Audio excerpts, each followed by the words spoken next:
You've been holding so much inside it lately, haven't you? Thoughts that loop, questions that never end, and maybe you're not sad, just tired of always having to be strong. But here's the truth. You don't have to fix anything right now. You don't have to chase peace, you just have to let it find you. For the next 2 hours, let the noise of the world fade behind you. Let the Stoic words guide you back to stillness, steady, grounded, unshaken.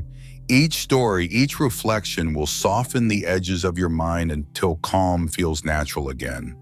So whether it's midnight or noon, close your eyes, breathe slowly, and let go.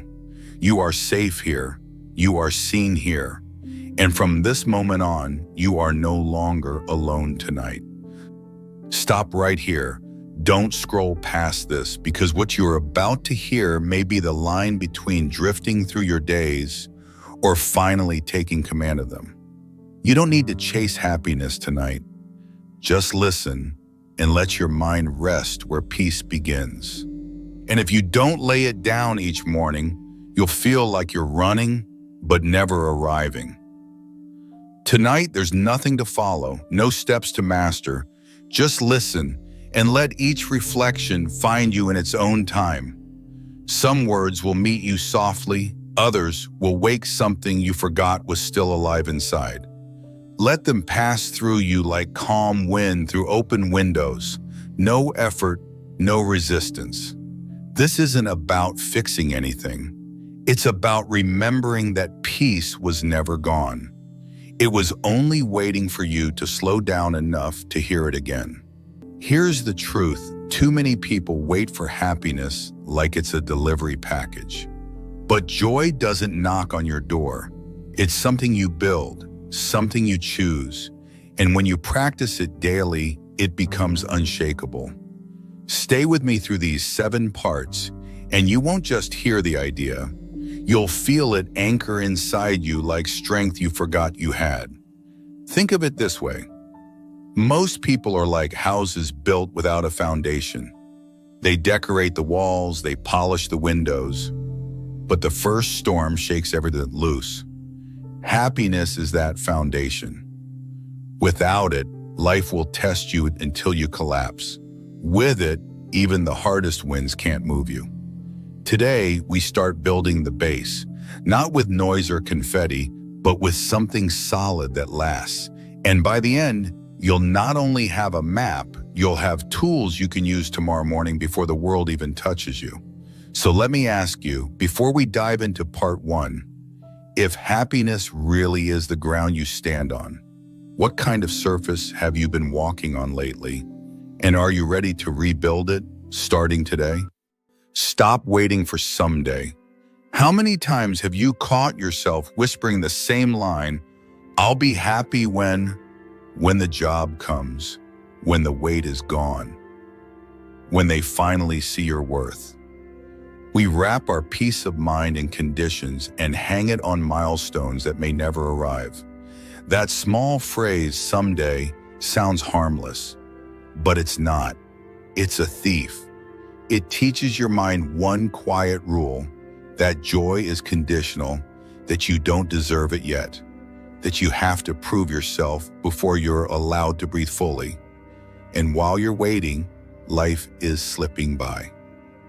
One morning after another, you stand in the waiting room of your own existence, staring at a door that never opens. I knew a man like this. Let's call him Daniel. He was brilliant, ambitious, the kind of person everyone thought had it figured out.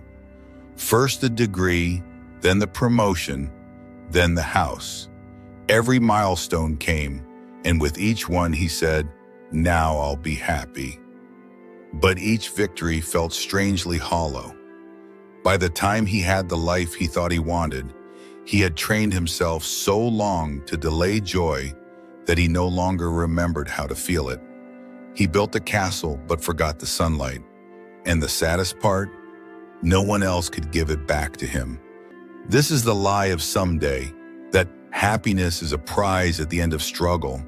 But joy is not a trophy, it is fuel. Without it, success tastes like dust. Without it, even love feels incomplete. When you keep postponing joy, you are living with a glass of water always just out of reach. So close you can see it, but never close enough to drink. Think about your own life. How many times have you silenced a laugh because it wasn't the right time? How many times have you skipped moments with people you love because you thought you had to earn rest? We call this discipline, but it's not. It's self-denial dressed as responsibility, and it steals years. What if the opposite is true? What if happiness isn't the end result, but the foundation? Take a slow breath and imagine that foundation under you now. Calm, steady, already enough. What if it's the spark that makes every challenge easier to face? Imagine walking into work already centered. Imagine coming home not drained but anchored. That's not fantasy. That's the shift that happens when you stop waiting. The truth is, life will never line up into perfect silence. There will always be noise, unfinished tasks, scars that haven't healed. If you keep bargaining with happiness, saying, "Not now, not yet," you'll look up one day and realize decades have passed and joy never arrived, because it never does on its own. So start small. Find one action today that brings you back to yourself. Play the song that wakes your spirit. Take a walk without your phone. Say no to one thing that drains you and yes to one thing that fills you. It doesn't need to be grand, it just needs to be yours. These tiny rebellions against someday are how you take your life back. Joy isn't waiting, it's created. And the moment you decide to practice it, even in small doses, you start to feel alive again. That's the secret no one tells you. Happiness doesn't come after everything is fixed. It comes when you choose it in the middle of the mess. So before we move on, I'll leave you with this. What joy have you been postponing, convincing yourself it belongs in the future? And if not today, then when will you finally be brave enough to claim it? Discipline is the hidden engine of joy. Most people think happiness is supposed to be easy. They imagine it as sunlight breaking through the clouds, effortless, automatic. But let me tell you something few dare to admit. Happiness takes work. It takes discipline. The same way strength takes training. The same way peace takes boundaries. Look at your own life. How many hours each week do you pour into productivity? Deadlines, errands, favors you didn't want to do but said yes to anyway. You drag yourself out of bed at 5 a.m. for work, grind through exhaustion for your family, push your body to the limit just to meet expectations. And yet, when it comes to joy, you hesitate. 15 minutes of stillness, a walk outside, calling a friend, that suddenly feels selfish, unimportant, optional. Why, wow? Because we were taught discipline is only for work, never for well-being. But joy is a muscle, and like any muscle, if you don't train it, it weakens. Epictetus once said, "No man is free who is not master of himself." And that's exactly what discipline does. It frees you from being a prisoner of moods and teaches you to build joy on command. I remember a woman, Mia. She looked unbreakable from the outside. 2 jobs, kids well-fed, bills paid, everything in order. But inside, she was empty. She once confessed, "I don't even know what makes me happy anymore." That wasn't weakness. That was the cost of never training her joy, of giving everything to everyone else and nothing to herself. So let me ask you, if discipline can build muscles, why wouldn't it build joy too? Here's the paradox. You think happiness should be natural, but in a world addicted to noise, it isn't. Your brain is wired for stress, for survival, for scanning the horizon for what could go wrong. If you don't deliberately practice joy, your mind will default to chaos. That's why discipline matters. Discipline is what keeps you from falling back into the pit. Why do you schedule meetings but not laughter? Why do you set alarms for tasks but not for peace? Try this. Give yourself 15 intentional minutes a day. Just 15. Step outside and let the sun touch your skin. Put on music that moves your soul and dance in your kitchen. Sit with your coffee in silence and remind yourself, I am still here. It's not indulgence, it's maintenance. It's the oil in the engine, the thing that keeps you from breaking down on the road. Let that sink in for a moment. You don't have to do more. You just have to allow yourself to feel the quiet returning. Because here's the truth. Happiness isn't a luxury, it's fuel. And if you keep driving without it, you will burn out no matter how strong you think you are. Some days, discipline will mean forcing yourself to take that walk even when you'd rather collapse. Some days, it will mean putting the phone down when your mind is itching to scroll. Some days, it will mean smiling at your own reflection, not because you feel like it, but because you need to remind yourself you're still capable of light. That smile is not fake, it's fuel. Happiness is not a mood you stumble into. It is a structure you build with daily effort. The more you practice, the more natural it feels, until one day joy stops being something you chase and starts being who you are. So here's my challenge for you. If you're already disciplined enough to show up for your boss, your family, your deadlines, why not show up for yourself? Why not use that same discipline to build a life that feels worth living? And as we move forward, hold this question close. What would your days look like if you gave joy the same discipline you give to everything else? Protect your mornings. Your first hour is sacred. It is the quiet forge where your entire day is shaped. Most people treat it carelessly, hitting snooze 3 times, grabbing the phone, scrolling through chaos before their feet even touch the ground. And then they wonder why the rest of the day feels heavy, scattered, out of control. But here's what most don't realize. When you first wake up, your brain is in alpha and theta states. That's a window of pure impressionability, like wet cement. Whatever you pour into it hardens into the tone of your day. If you flood it with comparison, noise, and urgency, don't be surprised when anxiety shadows you until night. If you feed it with clarity, gratitude, or even a single intentional breath, you've already set a different course. I've lived both sides. There was a time when I opened my eyes only to reach for the screen. Before I even brushed my teeth, the world had already invaded my head. Headlines of fear, images of perfection, endless notifications demanding something from me. By breakfast, my spirit was already hijacked. I wasn't leading my day, I was reacting to it. And half the time, the first thing I saw wasn't even important news. It was a cat video or someone arguing about pineapple on pizza. And yet, there went my peace. Then came the shift.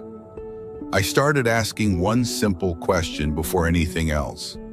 How do I want to feel today? Not what do I need to do, not what deadline is waiting, just how do I want to feel? Calm, strong, grateful, alive. That single word became the compass. When my mind tried to wander into chaos later, I came back to it.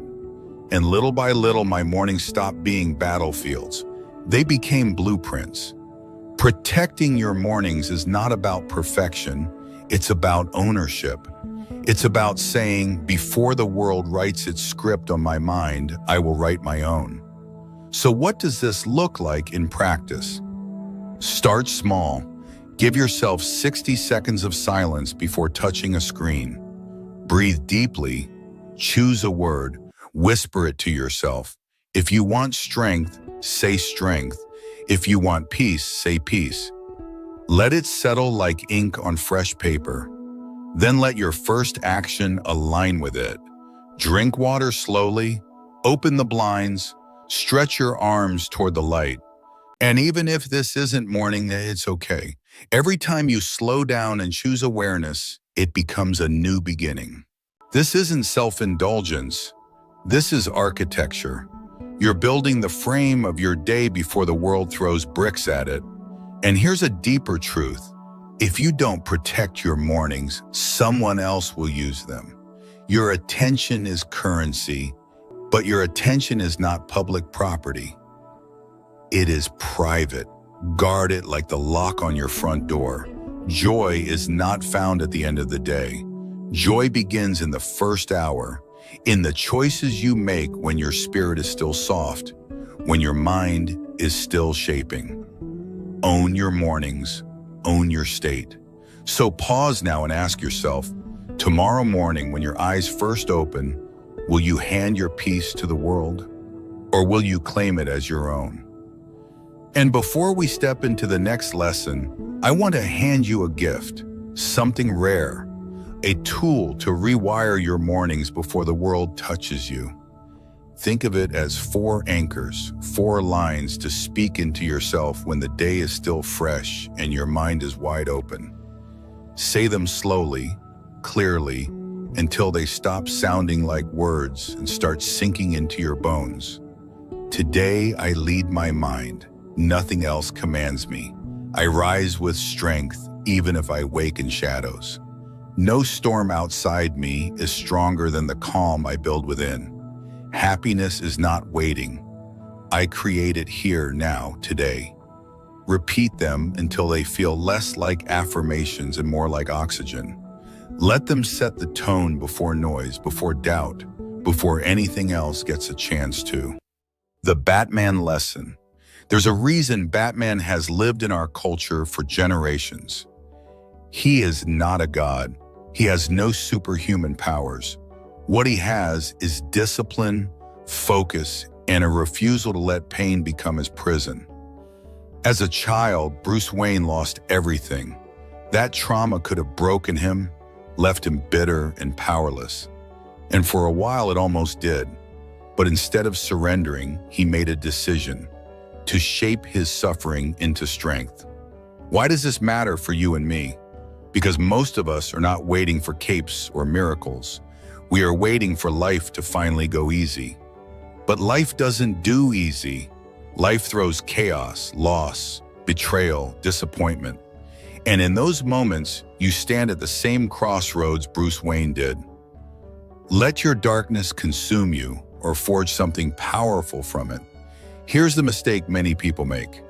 They think discipline is just about productivity, just about grinding harder. But look closer. Discipline is what transforms raw pain into purpose. Without it, pain rots. With it, pain becomes fuel. Batman is not about gadgets or masks. He is about the choice to keep showing up, even when fear whispers you should quit. Think of your own nights, the silent ones when grief, anger, or regret tried to choke you. In those hours, happiness feels impossible. But what if those are the exact hours where discipline matters most? Seneca reminded us, difficulty strengthens the mind as labor does the body. Batman's story proves this truth. His darkest hours became the training ground that shaped his strength. Smiling when it feels unnatural, breathing slowly when your mind races, standing tall when everything inside you wants to curl up and disappear. That isn't pretending, that is training. Training your soul the way Batman trained his body. And here's the paradox. Discipline doesn't make you less human, it makes you more. Because it allows you to hold both, the weight of your wounds and the fire of your will. Most people run from the shadows inside them, but those shadows, if faced, can become armor. Even in rest, you are allowed to heal. You don't have to fight your pain tonight. Just let it soften into understanding. It means building small rituals of resilience, waking up and moving your body even when fatigue presses us down.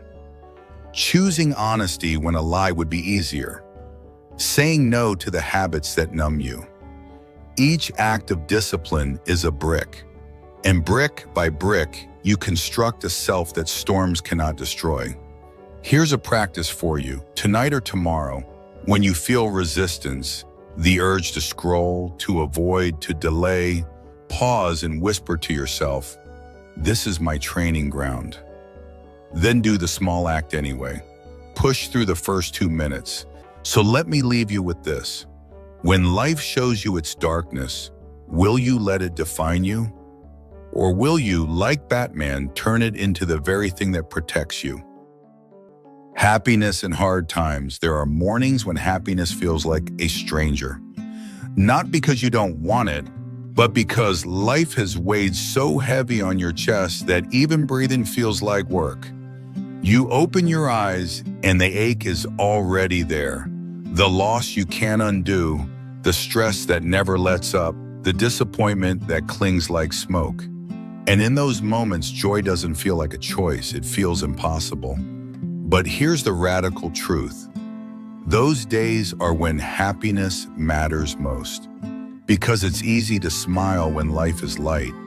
The real test is whether you can still reach for a spark when the room feels dark. I knew a woman once, let's call her Sarah. She was bright, always lifting until life blindsided her with a divorce and the sudden loss of her father. For months, she disappeared into silence. Yet every morning she forced herself to do one thing, just one. A glass of water, a short walk, a journal line. Some days it felt pointless. But over time, those pointless sessions became the bridge back to herself. They didn't erase the grief, but they proved something greater, that she could still move, still breathe, still live. Sometimes peace doesn't arrive loudly. It arrives like this, quiet and gentle, reminding you that you're still becoming. That is the lesson. When happiness feels farthest, it doesn't need to be grand. It just needs to be something. One step, one breath, one gesture of defiance against despair. Science even backs this up. Psychologists call it behavioral activation. The idea that even small, positive actions can shift brain chemistry, nudging the mind toward healing. In other words, you don't wait to feel better before acting. You act, and slowly, you begin to feel better. So what does this mean for you? It means courage on hard days isn't about pretending everything's fine. It's about choosing one thing: drinking water, standing in sunlight, sending a text to someone who cares, writing down 3 words of gratitude, even if they feel hollow. That one act is not weakness, it's rebellion. It's proof you are not staying down. And here's the paradox. You can hold both. You can grieve and still reach for peace. You can be tired and still move toward light. You can feel broken and still practice joy. Life is not either or, it's both and. That's what makes you human, and that's what makes you strong. So on those mornings when happiness feels unreachable, don't wait for a miracle. Create a spark. Let the spark remind you that you're still here, still capable, still becoming. Ask yourself now, when the weight presses hardest, what is the one small act you can choose? Not to fix everything, but to prove you haven't given up. If you've ever had a season like this, let me know below. Your story might be the encouragement someone else desperately needs today. Stop feeding the enemies of joy. Most people imagine their happiness gets stolen in dramatic ways, by tragedy, betrayal, or loss. But in reality, joy usually dies slowly, drained by small, invisible enemies you keep feeding every single day. The first enemy is comparison. You wake up, reach for your phone, and before your feet even touch the ground, you're already measuring your life against someone else's highlight reel. Their smile, their success, their staged perfection. Even if you know it's curated, your gut whispers, you're behind. And just like that, the joy you had shrinks. Then comes doom scrolling. You're not even comparing anymore, just looking for distraction. But what floods in? Panic, outrage, endless noise. And the first hour of your day poisoned with someone else's chaos. And let's be honest, half the time it's not even world news stealing your peace. It's a meme about cats in sunglasses or some stranger arguing about pizza toppings. And yet, somehow, there goes your mood. Another thief is guilt, the quiet voice telling you rest is laziness, that you're never doing enough, that joy has to be earned. So you overwork, overpromise, oversacrifice, and still never feel worthy of peace. Overthinking joins the attack. It masquerades as intelligence, but it's really just replaying old conversations and rehearsing disasters that may never come. The more you think, the less you feel. And without feeling, joy has no soil to grow in. And finally, neglect. Not dramatic, just quiet self-betrayals, skipping meals, pushing through exhaustion, ignoring your body, saying yes when your soul is screaming no. Over time, neglect sends the cruelest message. You don't matter. And nothing kills happiness faster than believing that lie. Here's a new way to see it. Your mind is a garden. Joy is the flower. The enemies, they're weeds. Comparison, guilt, overthinking, neglect. Every time you feed them, they spread. You don't need to fight them now. Just watch them pass like clouds across your sky. Every time you starve them, your joy gets space to breathe. The garden doesn't need to be perfect. It just needs you to guard it. So how do you fight back? Start small. Protect your mornings. Don't let comparison be the first voice you hear. Set boundaries. Say no to the people, apps, or routines that drain you. And above all, notice. The simple act of naming your enemy already weakens its grip. Because here's the truth. If you don't protect your happiness, the world will spend it for you. Piece by piece, notification by notification. Until one day you look up and realize you have been robbed, not by force, but by habit. The gratitude habit. Gratitude doesn't belong to just one moment of your day. If you lock it into a quick morning ritual, you'll miss its real power. Gratitude is not a single spark. It's the thread that can weave strength through every hour you live. I used to think gratitude was only for mornings. 3 breaths, 3 thanks, then get on with the grind. But life doesn't only test you in the morning, does it? Stress shows up at noon, arguments arrive at night, loneliness sneaks in at unexpected hours. If gratitude doesn't travel with you, the noise of life will swallow it before lunch. So I began to practice gratitude at 3 checkpoints. Morning to set my tone, midday to reset my focus, evening to release the weight before I sleep. At noon, when I was buried in tasks at the workshop, I'd pause 10 seconds, look at my rough hands, and whisper, "Thank you that these hands can still create." At night, before I collapsed into bed, I'd remember one simple detail, like the way the sun hit the wood that afternoon, and I'd let that be enough. Marcus Aurelius once reminded himself, "When you arise in the morning, think of what a privilege it is to be alive." But if he were alive today, I believe he'd tell us the same at midday, at dusk, at every chance we get. Because gratitude isn't tied to clocks. It's tied to awareness. And here's the paradox. Gratitude doesn't erase pain, but it prevents pain from owning you. When you're grateful, you still feel the storm, but you're no longer drowning. You're anchored. So try this. 3 checkpoints. When you wake, name 3 small things. At lunch, stop for 10 seconds and notice one gift hiding in plain sight. At night, write down one thing that kept you going, no matter how small. Do it until it stops feeling like an exercise and starts feeling like oxygen. Because gratitude is not a performance. It's not pretending life is perfect.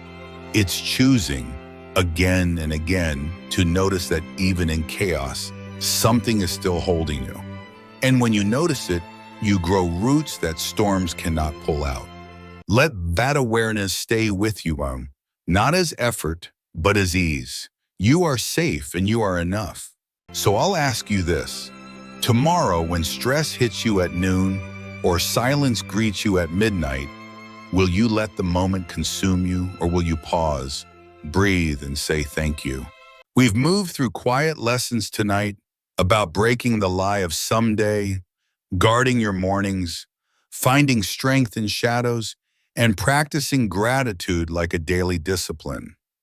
None of these lessons are about pretending life is easy. They are about remembering this truth. You are never powerless. You always have a choice. The world will tell you to wait. Wait until the storm passes. Wait until someone saves you. Wait until you feel ready. But waiting is the slowest form of surrender. Life doesn't wait, and happiness doesn't wait. Every sunrise is asking you one question. What will you choose today? Remember, no storm outside you is stronger than the calm you can build within. No failure, no betrayal, no delay has the right to steal your inner authority unless you hand it over. And handing it over is no longer an option for you. Not after hearing this. I know some of you are listening with heavy hearts, carrying weights no one else sees. And maybe you're thinking, it's not that simple. You were right, it's not easy. But simple doesn't mean easy, it means possible. And possible is enough to begin.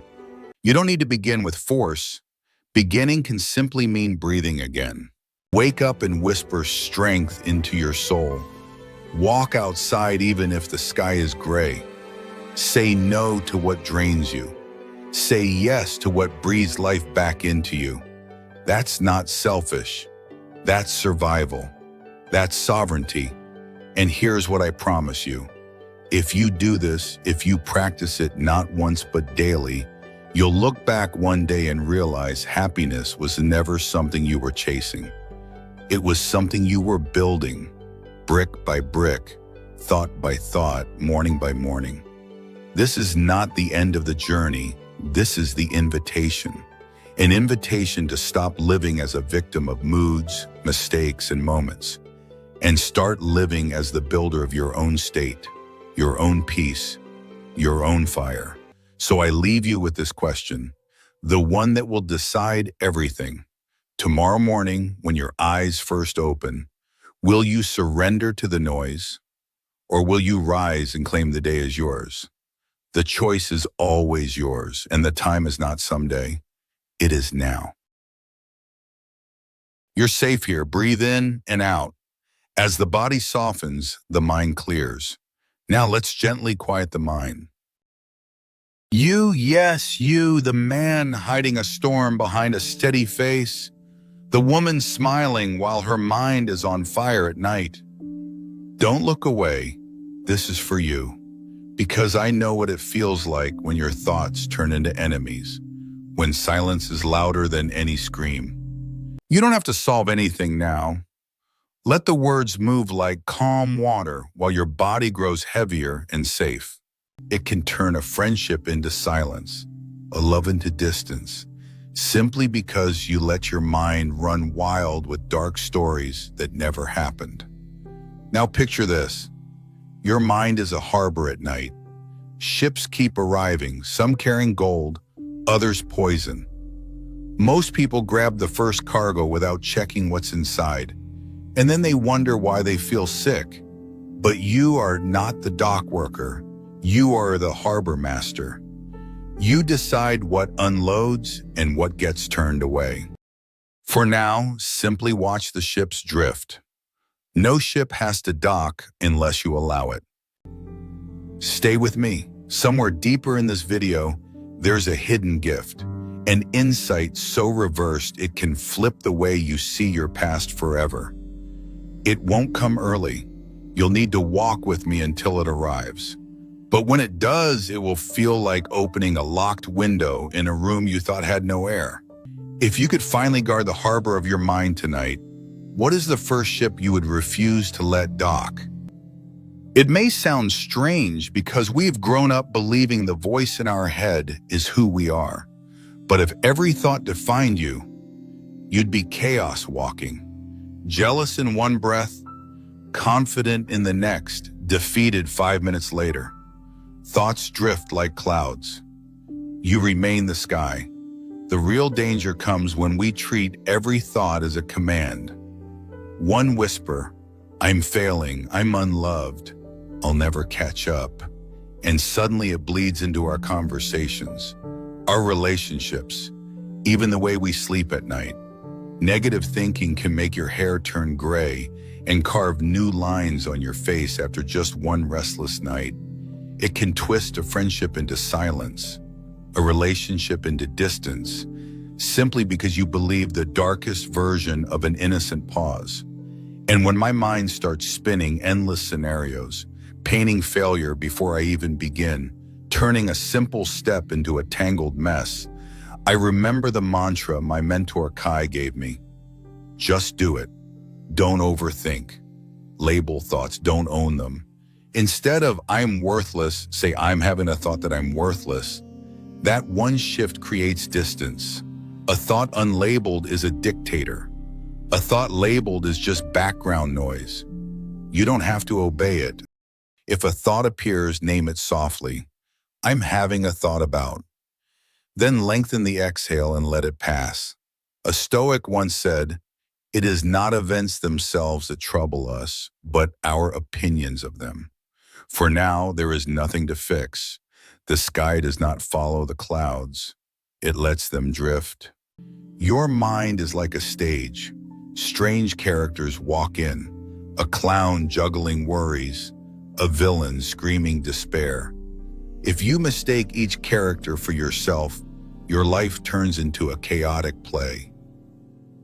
But here's the truth. You're not the actors. You're the director.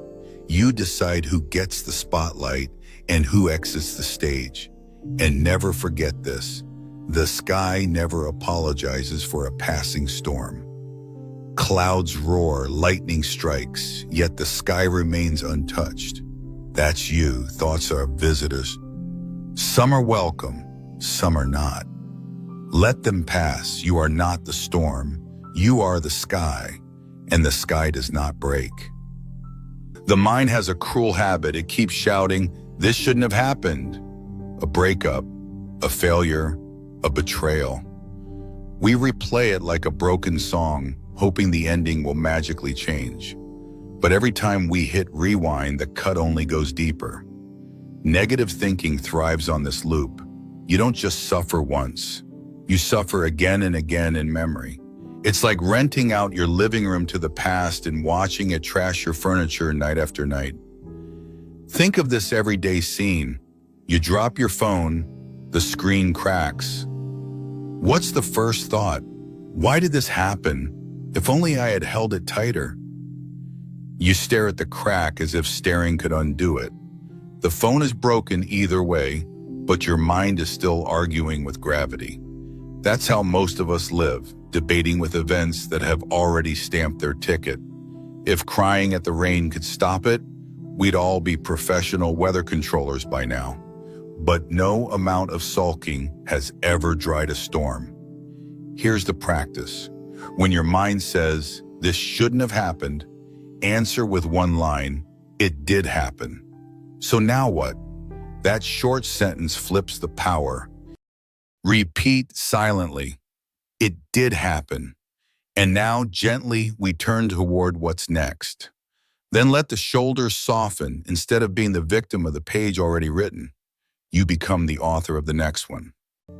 One of the Stoics put it simply, do not seek to have events happen as you wish, but wish them to happen as they do, and your life will go well. That doesn't mean you have to enjoy pain. It means you stop wasting energy fighting history. Think of life like a book. Yesterday's page is inked. No eraser can touch it. But today's page is still blank. Will you leave it empty because you're staring at the smudges behind you? Or will you pick up the pen and keep writing? Remember this: peace doesn't come from a perfect past. It comes from accepting what is and still choosing what's next. Say it with me: it did happen. So now what? That's how you stop yesterday from stealing tomorrow. Most people make the same mistake. They treat their first emotion as final truth. Anger explodes, fear shakes them, jealousy claws at their chest, and they bow down as if the feeling were a command. But the first emotion is not wisdom. It is a flare. It burns hot, then it fades. Think of this everyday scene. You walk into the office and a colleague doesn't say good morning. The first emotion whispers, "They're mad at me." An hour later, you've convinced yourself you're about to be fired. Then you finally find out they were just rushing to the bathroom. All that stress, all that storytelling, because you obeyed the first flare of emotion. If every first emotion was accurate, every driver who cut you off would secretly be your lifelong enemy. Imagine how big your enemy list would be by Friday. Here's the practice. When a strong emotion hits, pause. Choose a tiny anchor. Touch thumb to finger, relax the jaw, lower the shoulders. Whisper, "I feel it, and I can wait." 3 breaths are enough for the wave to pass. Name it without fusing with it. Say, "I feel anger, but that doesn't mean I am right. I feel fear, but that doesn't mean I am in danger." Then give it time. 20 minutes, 1 hour, 1 night. You'll be shocked how different the world looks after the flare cools. That's the difference between a fighter who reacts and a fighter who endures. I've been guilty of this myself. Once Elena came home late, and my first emotion whispered, "She must be tired of me." The truth, she was stuck in traffic. My jealousy wrote a whole drama in my head, while reality was just brake lights on the freeway. A Stoic emperor once reminded himself, the first rule is to keep an untroubled spirit. The second, to look at things for what they are. He ruled millions, yet still had to whisper that reminder to himself. If he needed it, so do we. So tonight, give yourself permission to delay. Choose one physical anchor. Touch thumb to finger, unclench your jaw, or lower your shoulders. Every time the flare rises, use the anchor. Then wait. Let the wave pass before you move. Remember this: the first emotion is loud, but it is not law. Wisdom begins when you don't bow to the first flare. That pause might just save your career, your relationship, even your peace. Most of the time, it isn't the situation that breaks you. It's the meaning your mind attaches to it. You get rejected and suddenly the story becomes, "No one will ever love me." You make one mistake at work and it becomes, "I'm a failure. I'm not capable." The event is simple, but the story makes it heavy. Here's an everyday scene. You walk into a store, try on a jacket, and the salesperson doesn't say a word. The fact is simple. They stayed silent. But your mind takes over. It must look terrible on me. Everyone in the shop is judging. I'll never pull off this style. By the time you put the jacket back, you've convinced yourself you're unattractive. Later, you realize the salesperson was just tired after a long shift. The storm never existed, except in the story you told yourself. I've done this myself. Years ago, Mara walked away when I was at my lowest point. The event didn't change, but the meaning did. And when the meaning changed, the pain lost its power. If you're lying down, try this. Inhale and silently say fact. Exhale and release the story. If stories were always true, then every friend who didn't laugh at your jokes secretly hated you. If that were reality, we'd all be friendless hermits. Here's the practice. Take a piece of paper and draw two columns, fact versus story. In the fact column, write only what a camera would record. In the story column, write the meaning your mind added. Then edit. Cross out the verdicts, strip away the adjectives. Read it again. The fact is light, the story is heavy. You'll feel the difference. A Stoic once said, "If you are pained by any external thing, it is not this thing that disturbs you, but your opinion about it." 2,000 years later, nothing has changed. So remember this, the past is static, but your pain is editable. You cannot erase the picture, but you can change the filter. Tonight, choose a better one because you are not the story your mind invents. You are the author who decides what goes to print. You know what I realized? My desk looked like a crime scene, coffee cups, old receipts, a mountain of papers. And every time I sat down, my brain felt just as messy. Don't laugh, you've probably got that one chair at home covered in clothes too. We all do.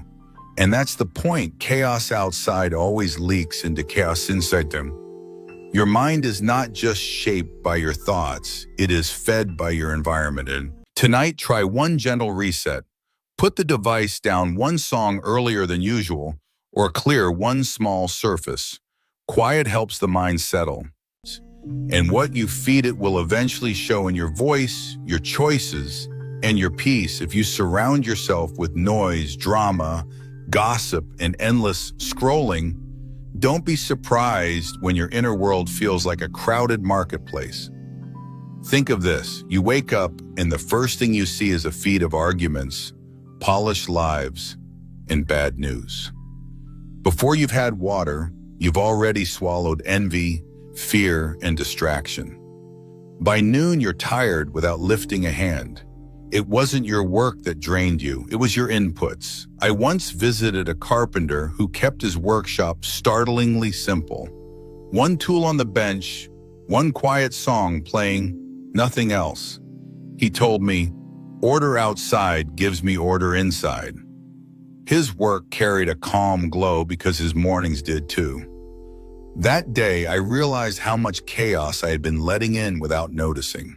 Sometimes cleaning your desk is the cheapest therapy session you'll ever have. Here's the practice. Try a 7-day input reset. For 1 week, cut gossip. Stop doom scrolling. Small edits, but powerful. The Stoics lived this way. Simplicity, clean surroundings, meaningful company. They knew that if you keep standing in the mud, your mind cannot stay clean.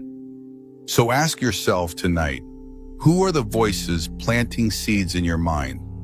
Which voices deserve a seat at your table, and which ones have overstayed their welcome? Remember this, you cannot kill negative thoughts while feeding them every day. Calm doesn't grow in clutter. Protect your inputs, and you protect your peace. There are nights when your thoughts feel heavier than your body, when every small problem looks like a mountain. In those moments, it's easy to whisper, "Something is wrong with me." But often the truth is simpler. You're not broken, you're exhausted. When the body runs on empty, the mind distorts everything. If the weight remains, try very small movements, slow shoulder rolls, gentle wrist circles, or a quiet hum. 2 calm minutes help the nervous system downshift. A late reply feels like rejection. A small challenge feels like failure. Even your reflection looks harsher. Fatigue has a way of painting your whole world in darker shades. Listen to me, you are not weak. You are simply drained. Stop calling yourself broken when all you need is rest. I learned this the hard way. There was a time I kept pushing myself, calls, deadlines, endless noise, until my mind became a storm I couldn't quiet. Elena noticed my restlessness. She turned on a song and pulled me into the middle of the room. We began to dance, not perfect steps, just movement, just laughter. And suddenly, I forgot the very reason I had been troubled. The problems were still there, but in that moment, they had no power over me anymore.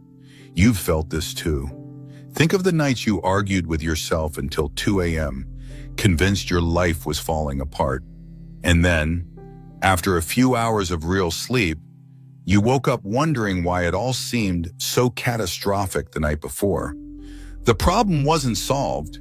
It was simply that rest gave your mind back its balance. Here's a practice that might surprise you.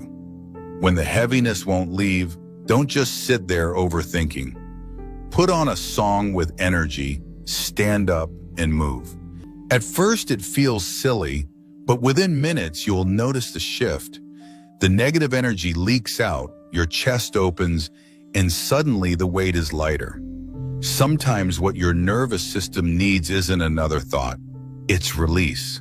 The Stoics knew that even the mind requires physical anchors.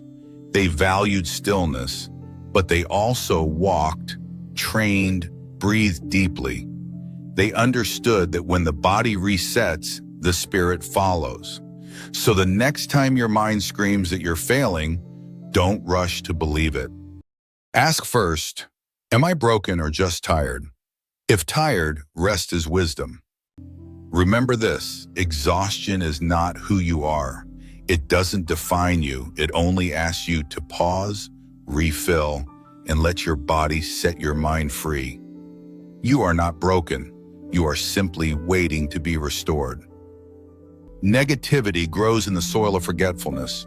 When you forget your blessings, your victories, your survival stories, you fall into the lie that life is nothing but pain.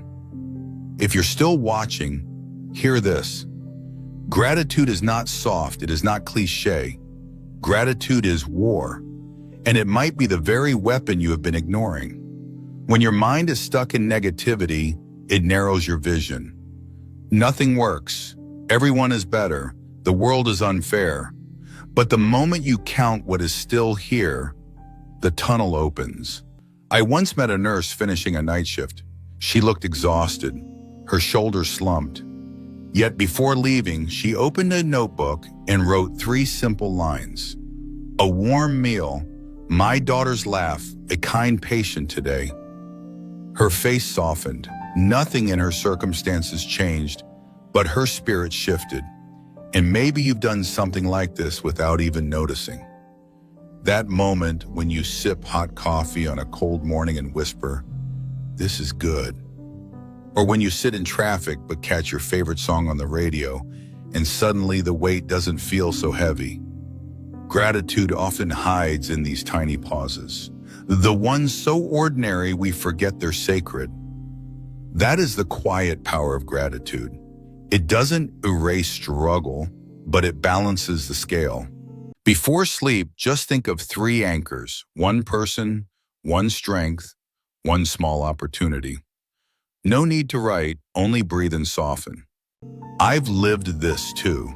In my darkest nights, when I thought everything had abandoned me, I asked myself, what is left? And the answers, though small, became anchors. A friend who still called, a bed to return to, the chance to try again tomorrow. Each anchor pulled me back from drowning. They don't need to be grand. Even a cup of coffee, the fact you made it through the day, or a small lesson counts. When your eyes see the list, your mind remembers that not all is lost. The Stoics reminded us that wealth is not having more, but wanting less. When you practice gratitude, you are no longer poor in spirit. You are rich with awareness. So the next time negativity surrounds you, do not fight it with more force. Name what stayed, count what remains, hold it close. Gratitude is not pretending life is perfect. It is remembering that even in imperfection, there is enough to keep going. Remember this, gratitude is your armor. When the world feels sharp, it softens the blade. When your mind feels weak, it plants strength in your chest. And when the storm arrives, it anchors you to what cannot be taken. You've walked through quiet moves that loosen the grip of negative thinking. You've seen how thoughts are not you, how yesterday cannot be rewritten, how the first flare of emotion is not wisdom, how stories twist facts, how your surroundings feed your mind, how tiredness is not brokenness, and how gratitude can turn weakness into armor. This journey is not about perfection. You will still have days when the voice inside insists you're not enough. But now you know, you are the one who decides which thought stays, which story ends, and which seed you water. I've lived these lessons in my own storms, nights lost to overthinking, mornings drowned in shame, but also evenings saved by a single laugh, or by writing down what still remains. Peace isn't found once, it's built daily in small acts of clarity. So hold this truth. Storms will come, voices will rise, doubt will whisper, yet you are not helpless. Calm is your advantage. Gratitude is your shield, and your mind, when you choose to steady it, is your strongest weapon. Storms will pass. For now, let calm be your advantage. If thoughts return, greet them kindly and let them drift. Your breath knows the way back. Here's a twist. The storm you fear is not outside. It has always been inside, which also means the power to end it has always been inside too. Stay resting. In a moment, we'll move on. Softly. You're doing well. Let this next chapter remind you how to rebuild, not rush. Breathe and stay soft. Tomorrow I'll do it. Sounds familiar? That sentence is like a train ticket with no departure date. You clutch it in your hand, believing one day the journey will begin. But train after train leaves the station, and you remain standing on the cold platform of waiting. It erodes your chances drop by drop, like water carving stone. Be honest with yourself. At work, you let your ideas die in silence. At home, you swallow the words you needed to say. In society, you step aside and watch others walk through doors that should have been yours. Not because you're less capable, but because you never acted as the strongest person in your own life. The Stoics knew this truth. The perfect moment never comes. Fear never disappears. The world doesn't stop so you can get ready. What you need is one principle today to act as if you are already the best version of yourself. The journey begins when you stop waiting for permission, and that can happen right here in stillness. You've probably heard this voice before. Wait until the timing is right. It disguises itself as wisdom, but it's really hesitation wearing a suit. The truth? Each decision shaped destinies long before applause ever arrives. Every crown in history was worn first in the mind before it touched the head. That is the power of decision, not applause, not luck, not timing, decision. Think about the last time you stayed silent when you should have spoken. The meeting dragged on, the air so heavy you could hear the clock breathing. Your idea was burning inside you, but you let the silence harden. Then someone else cleared their throat, spoke the words you'd been holding, and the boss nodded as if the room had shifted in their favor. That nod should have been yours, but hesitation stole it. I once hesitated so long that silence became heavier than fear itself. And when I finally spoke, peace followed, not judgment. That's the price of waiting. When your moment finally arrives, it often arrives awkward.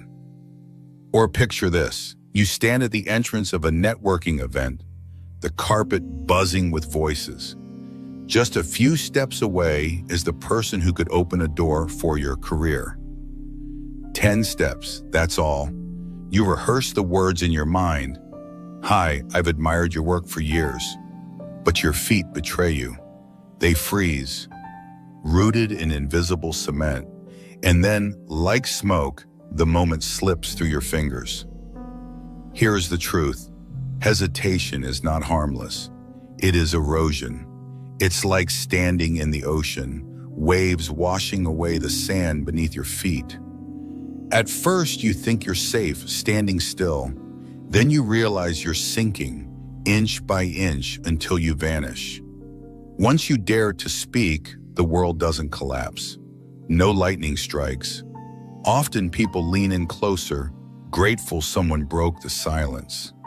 That relief, that lightness, it belongs to the one who decided. The Stoics warned us, do not wait for perfect conditions. One of them wrote, first say to yourself what you would be, then do what you have to do. The order is everything. Decide first, act next. Only then comes recognition.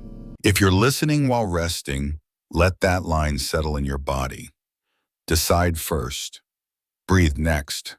The rest will follow. So here's what's your practice. Tomorrow, choose one moment where you will act first, before doubt has time to sit down. Speak your idea, make the call, shake the hand.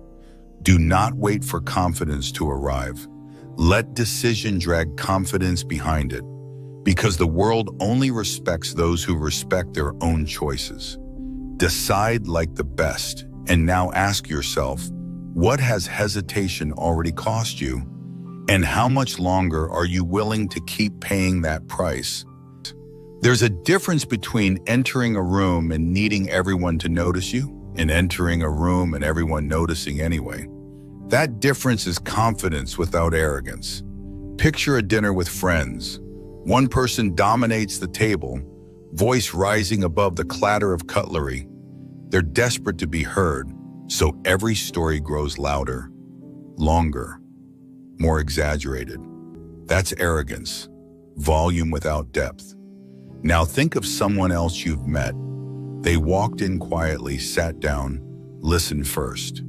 When they finally spoke, the whole table leaned in.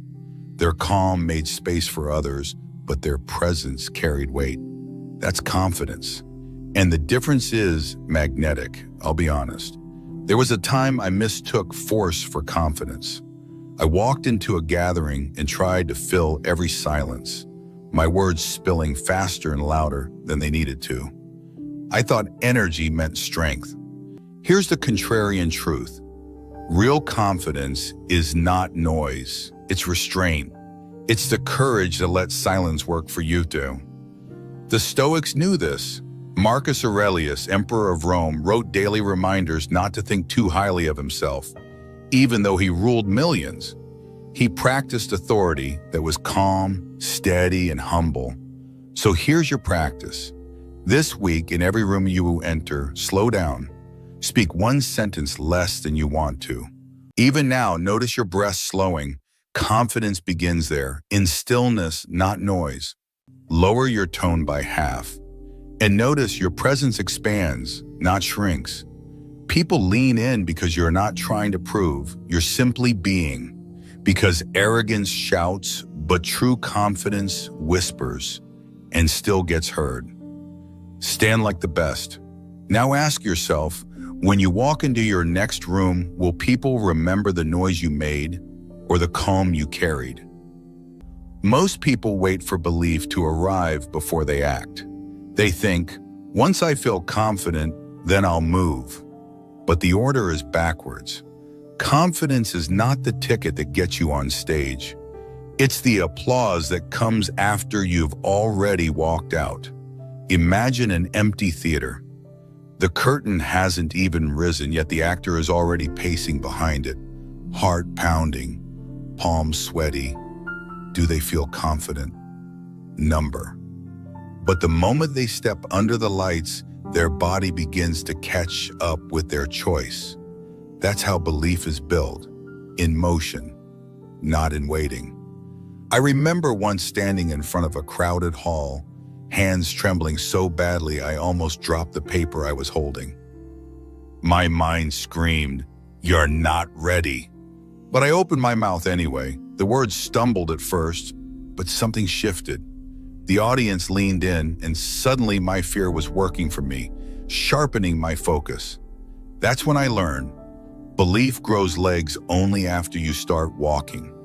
Fear looked ridiculous, but fear didn't win. I did. Here's the twist. Hesitation feels logical, but it's actually a trap. You don't wait until you feel like the best. You act as if you already are, and the feeling follows. The Stoics taught that our actions shape our thoughts, not the other way around. So practice this. The next time you face a moment that scares you, a meeting, a conversation, a challenge, step first, think later.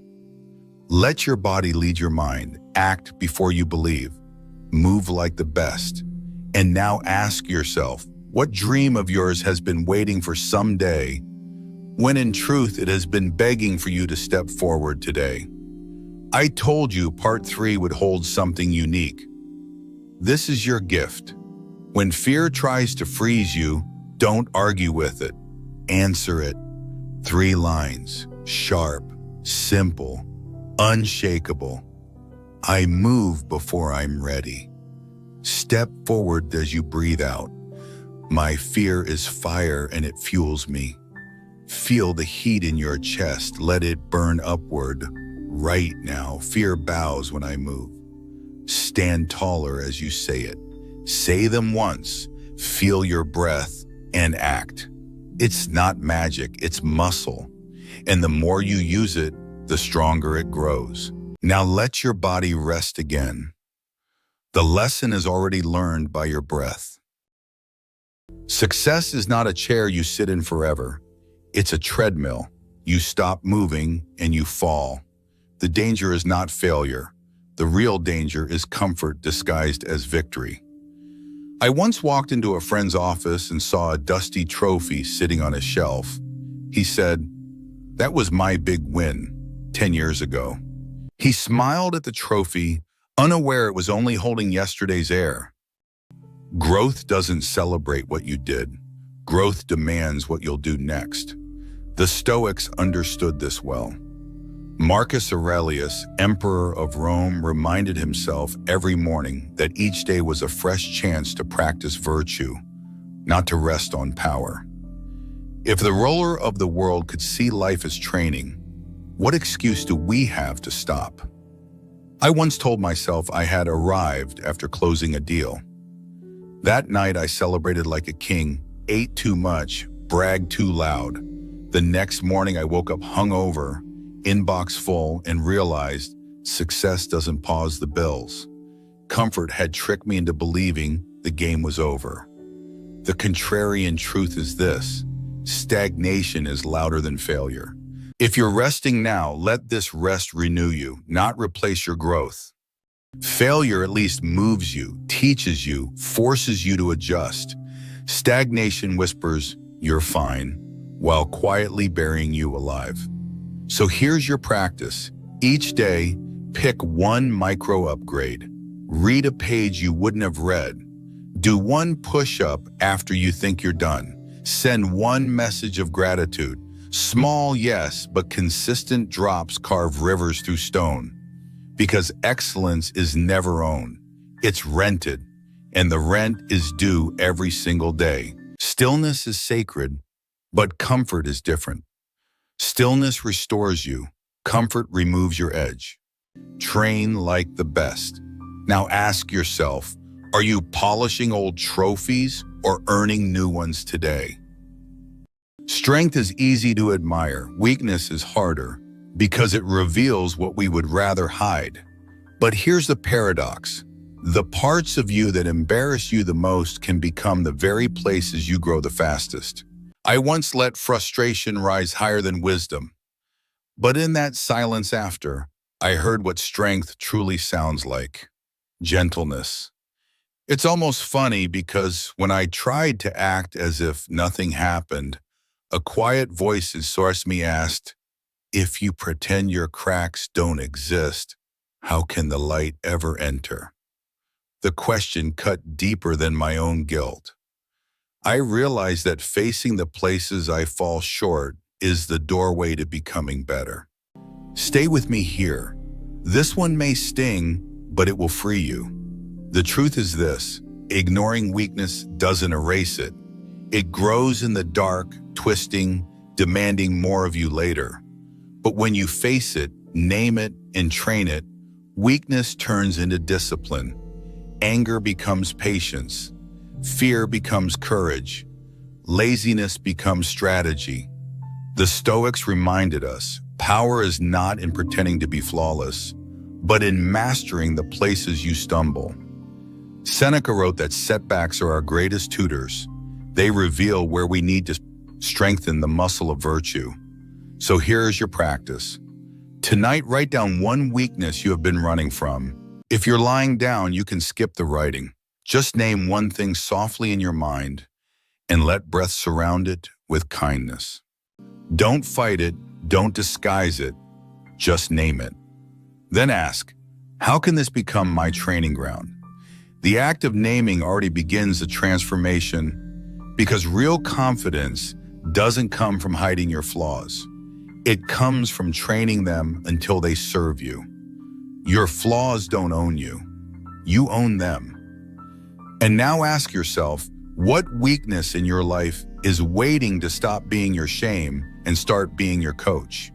And once you've wrestled with your flaws, the next test is this: how your strength affects others. You can spot real strength by what happens to the people around it. Some men grow taller only by making the others shrink. But the ones who truly carry power, they rise. And their rising creates space for everyone else to stand taller too. Think about the energy of a room.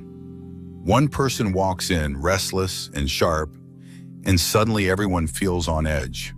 Another walks in steady and calm, and without saying a word, the whole room exhales. Presence multiplies. That is the ripple effect. I remember one afternoon in my neighborhood when the electricity cut out. People stood outside their houses, frustrated, complaining. Then, an old man brought out a small lamp and placed it in the middle of the street. Children gathered, neighbors drifted closer. One lamp didn't fix the blackout, but it shifted the atmosphere. Sometimes the smallest light is enough to gather people into courage again. I once thought leading others meant long speeches and big advice. But Kai laughed and said, leadership is simple. If you drink water calmly, others remember they are thirsty too. He was right. Influence is less about telling, more about showing. Here's the reversal. Life isn't a competition for respect. The more you give, the more you gain. The Stoics called it sympathia, the deep connection we all share. When you lift your standard, you invite others to lift theirs. So try this practice. This week, choose one space, home, work, or anywhere you gather. Before you speak, ask, what tone do I want this room to carry? Then act in a way that sets it.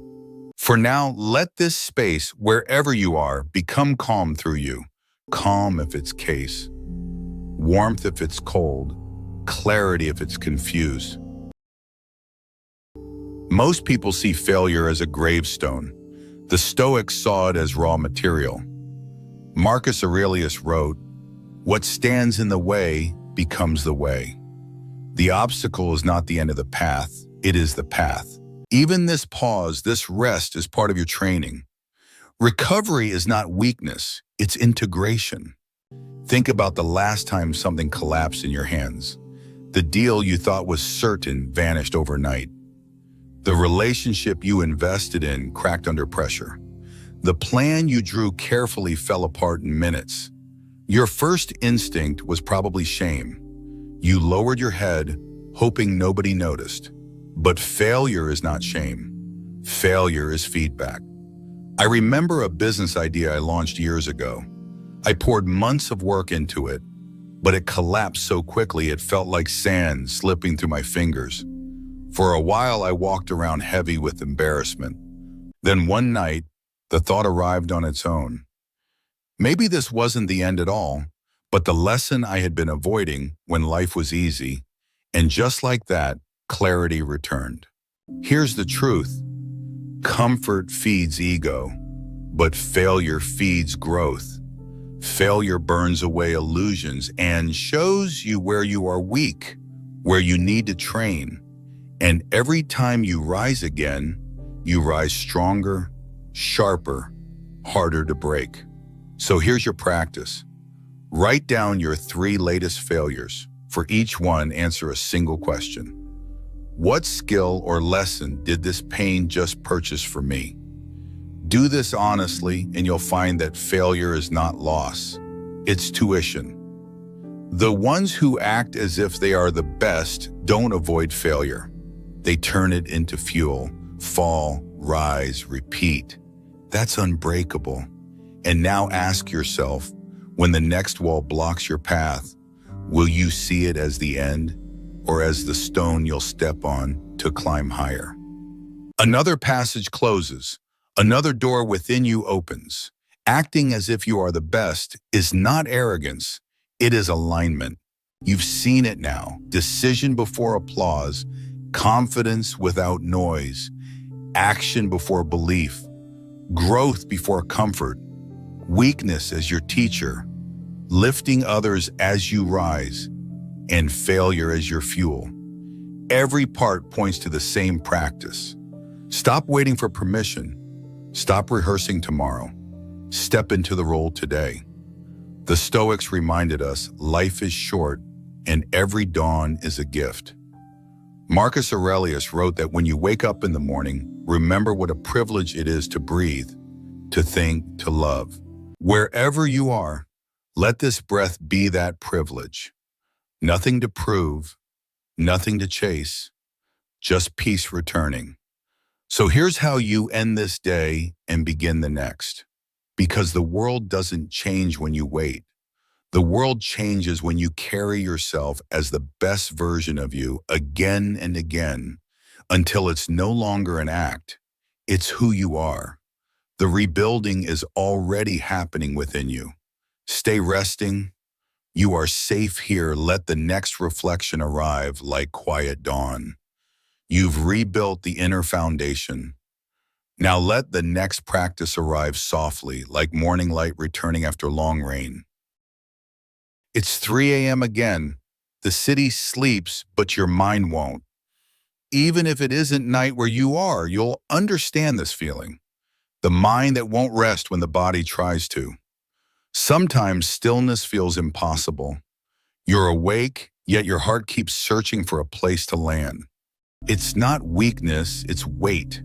The weight of noise, of demands, of routines that eat your hours without feeding your soul. Here's the contrarian truth. Reinvention isn't about adding more. It's about stripping away what never belonged. Think of a sculptor staring at marble. The masterpiece isn't added, it's uncovered by subtraction. You are the marble, waiting for the chisel.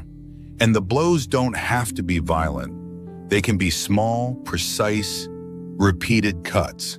That's how mountains erode, how rivers carve valleys, how ordinary people become unrecognizable even to themselves.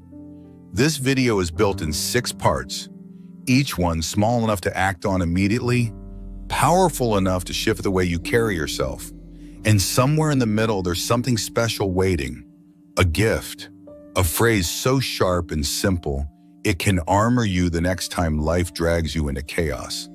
So before we begin, let me ask you directly, if nothing outside of you changed for the next 30 days, could you still change? If that question stirred something, just breathe with it. You don't need to act. Reflection itself is movement. Your day doesn't begin when the alarm rings.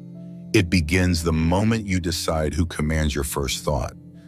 Most people surrender instantly, scrolling, reacting, drowning before they have even stood up. You don't have to.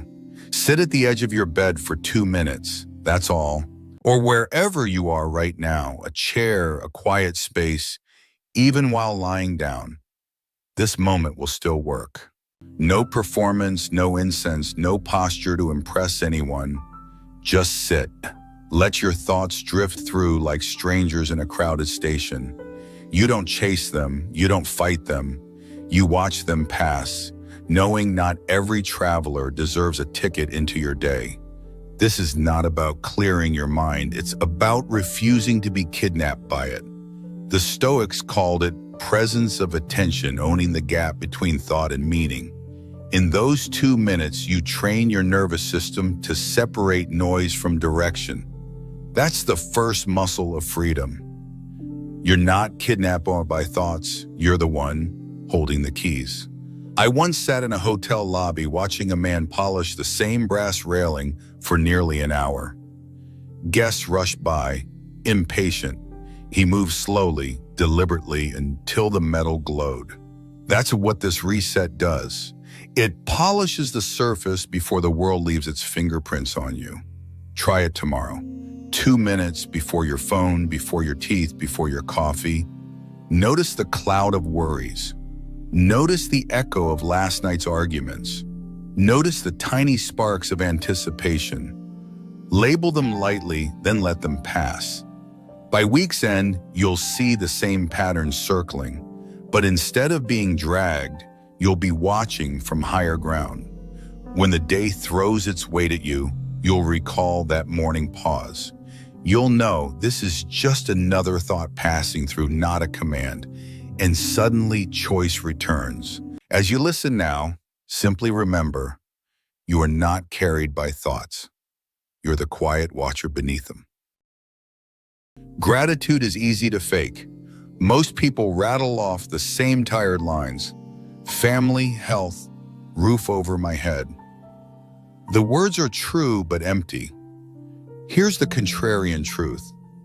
Most gratitude practices fail because they repeat the obvious. Real gratitude lives in the overlooked detail. My first gratitude journal looked like a broken record. Family, health, Wi-Fi.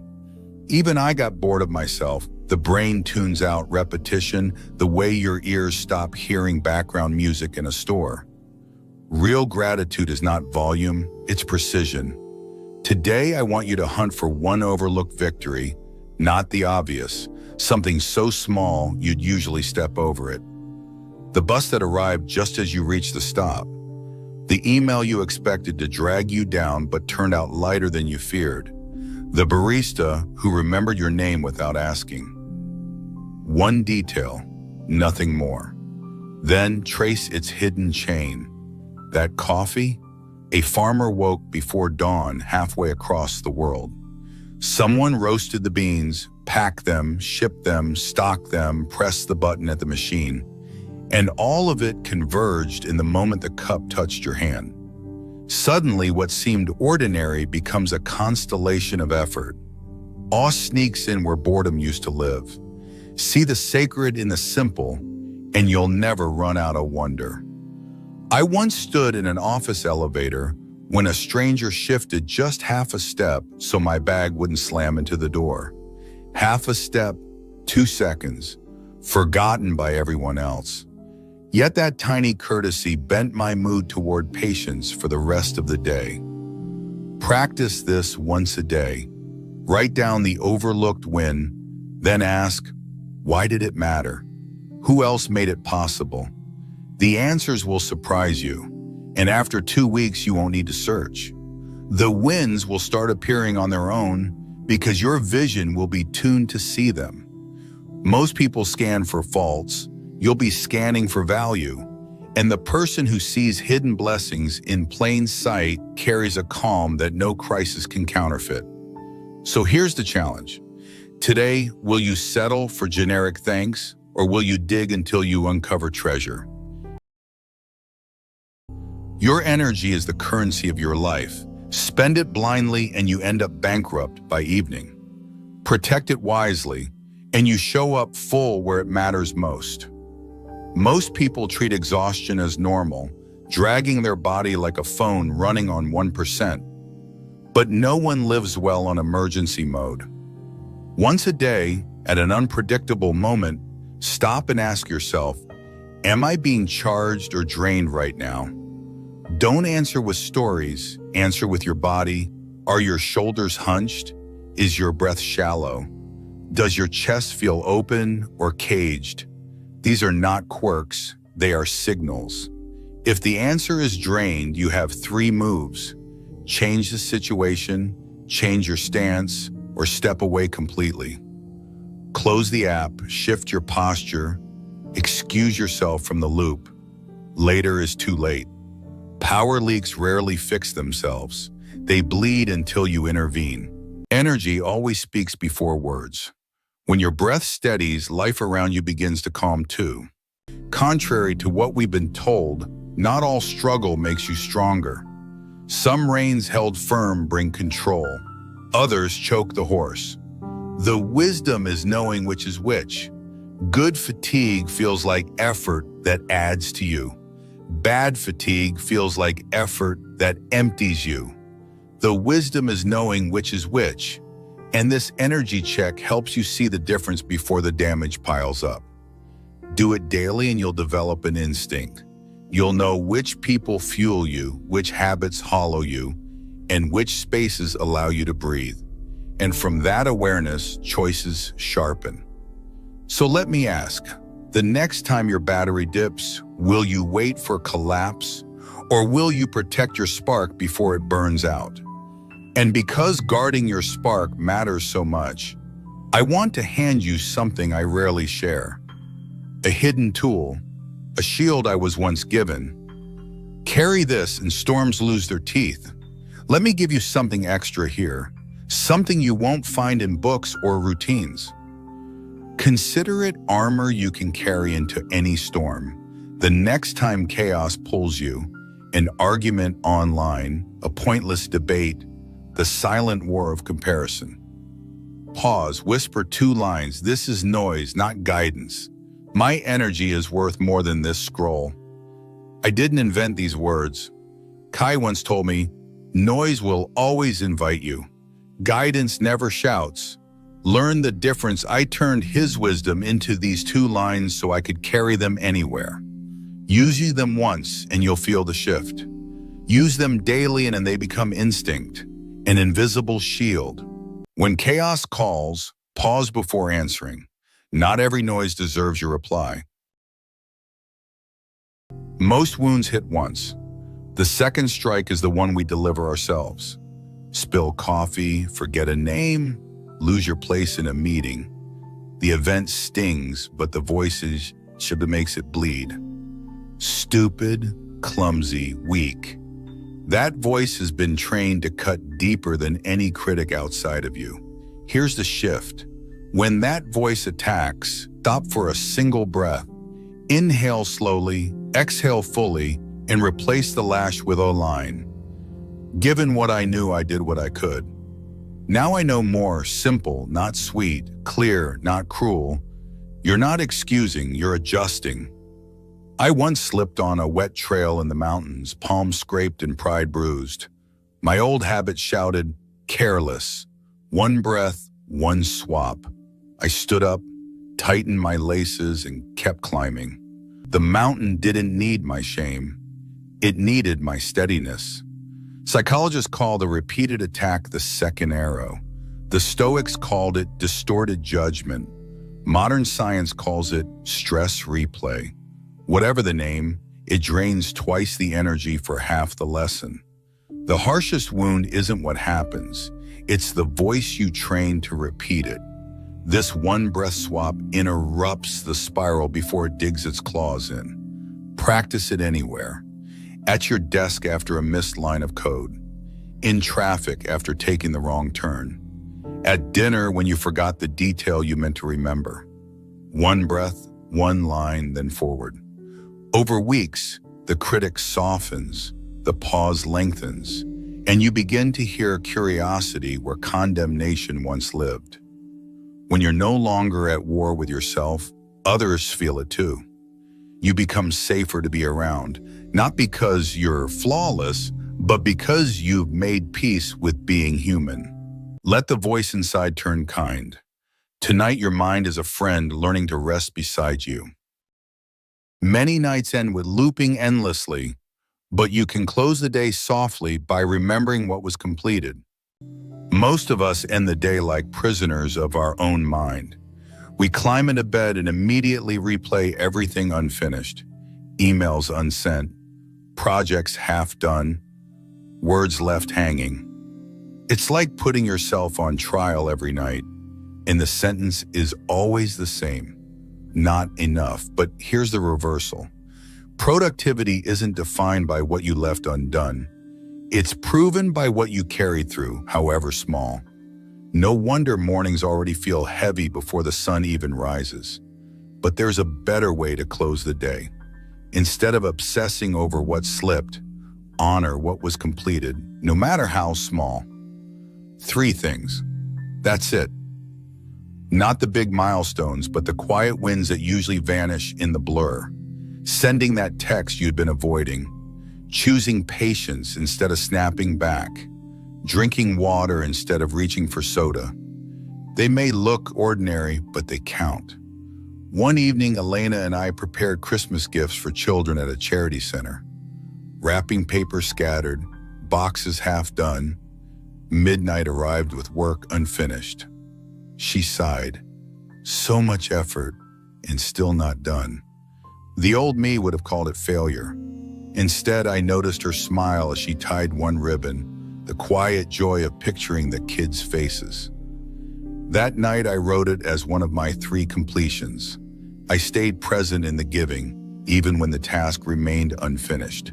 When I wrote it down, it looked so small on paper, but sometimes the smallest line saves the whole page.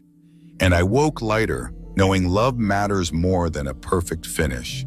Here's the practice. Keep a small notebook by your bed. Each night before sleep, jot down 3 done moments. Or if your eyes are already heavy, just recall them gently. 3 quiet completions whispered in your heart. They don't need to be perfect or impressive. They just need to be real. After a few weeks, your mind begins scanning for these wins during the day. You notice progress instead of pressure. You see effort where you once only saw failure. This is how you build what I call completion momentum. You start trusting yourself again, not because you did it all, but because you followed through on something. And trust in yourself is the fuel of reinvention. As this day closes, let what's complete be enough. The rest will wait, peace doesn't. Change doesn't come from one dramatic leap. It comes from building a system that whispers to you every day until it becomes your second nature. These 5 practices, your morning reset, your gratitude hunt, your energy check, your breath of self-kindness, and your nightly declaration, are not random. They are parts of an engine. And when they turn together for 30 days, they create a rhythm stronger than willpower. Think of it like training a muscle. 1 rep means little. 30 days means the muscle remembers even when you don't. Each habit plants a small flag in your day, dawn, midday, night. And by the end of the month, those flags mark out a new territory. That territory is you. I used to believe transformation required a grand turning point, a collapse, a revelation, a perfect Monday to begin again. But real change is quieter. It hides in the check boxes you keep. I've lived this. 30 days of consistency changed me more than 30 years of chasing intensity. Here's how you begin. Make a simple grid for the month. 5 boxes each day. Morning, gratitude, early breath, done. Miss one? Don't punish yourself. Fill the next. By the end of the month, you won't just see check marks. You'll see evidence of a different self taking shape. I once visited a dam under construction. For weeks, nothing looked impressive, just concrete being poured, mud everywhere, and workers repeating the same steps day after day. But then came the first heavy rain. The water rushed in, and suddenly that quiet, repetitive labor revealed its power. The reservoir filled, and an entire valley lit up with electricity. That's what these 30 days do.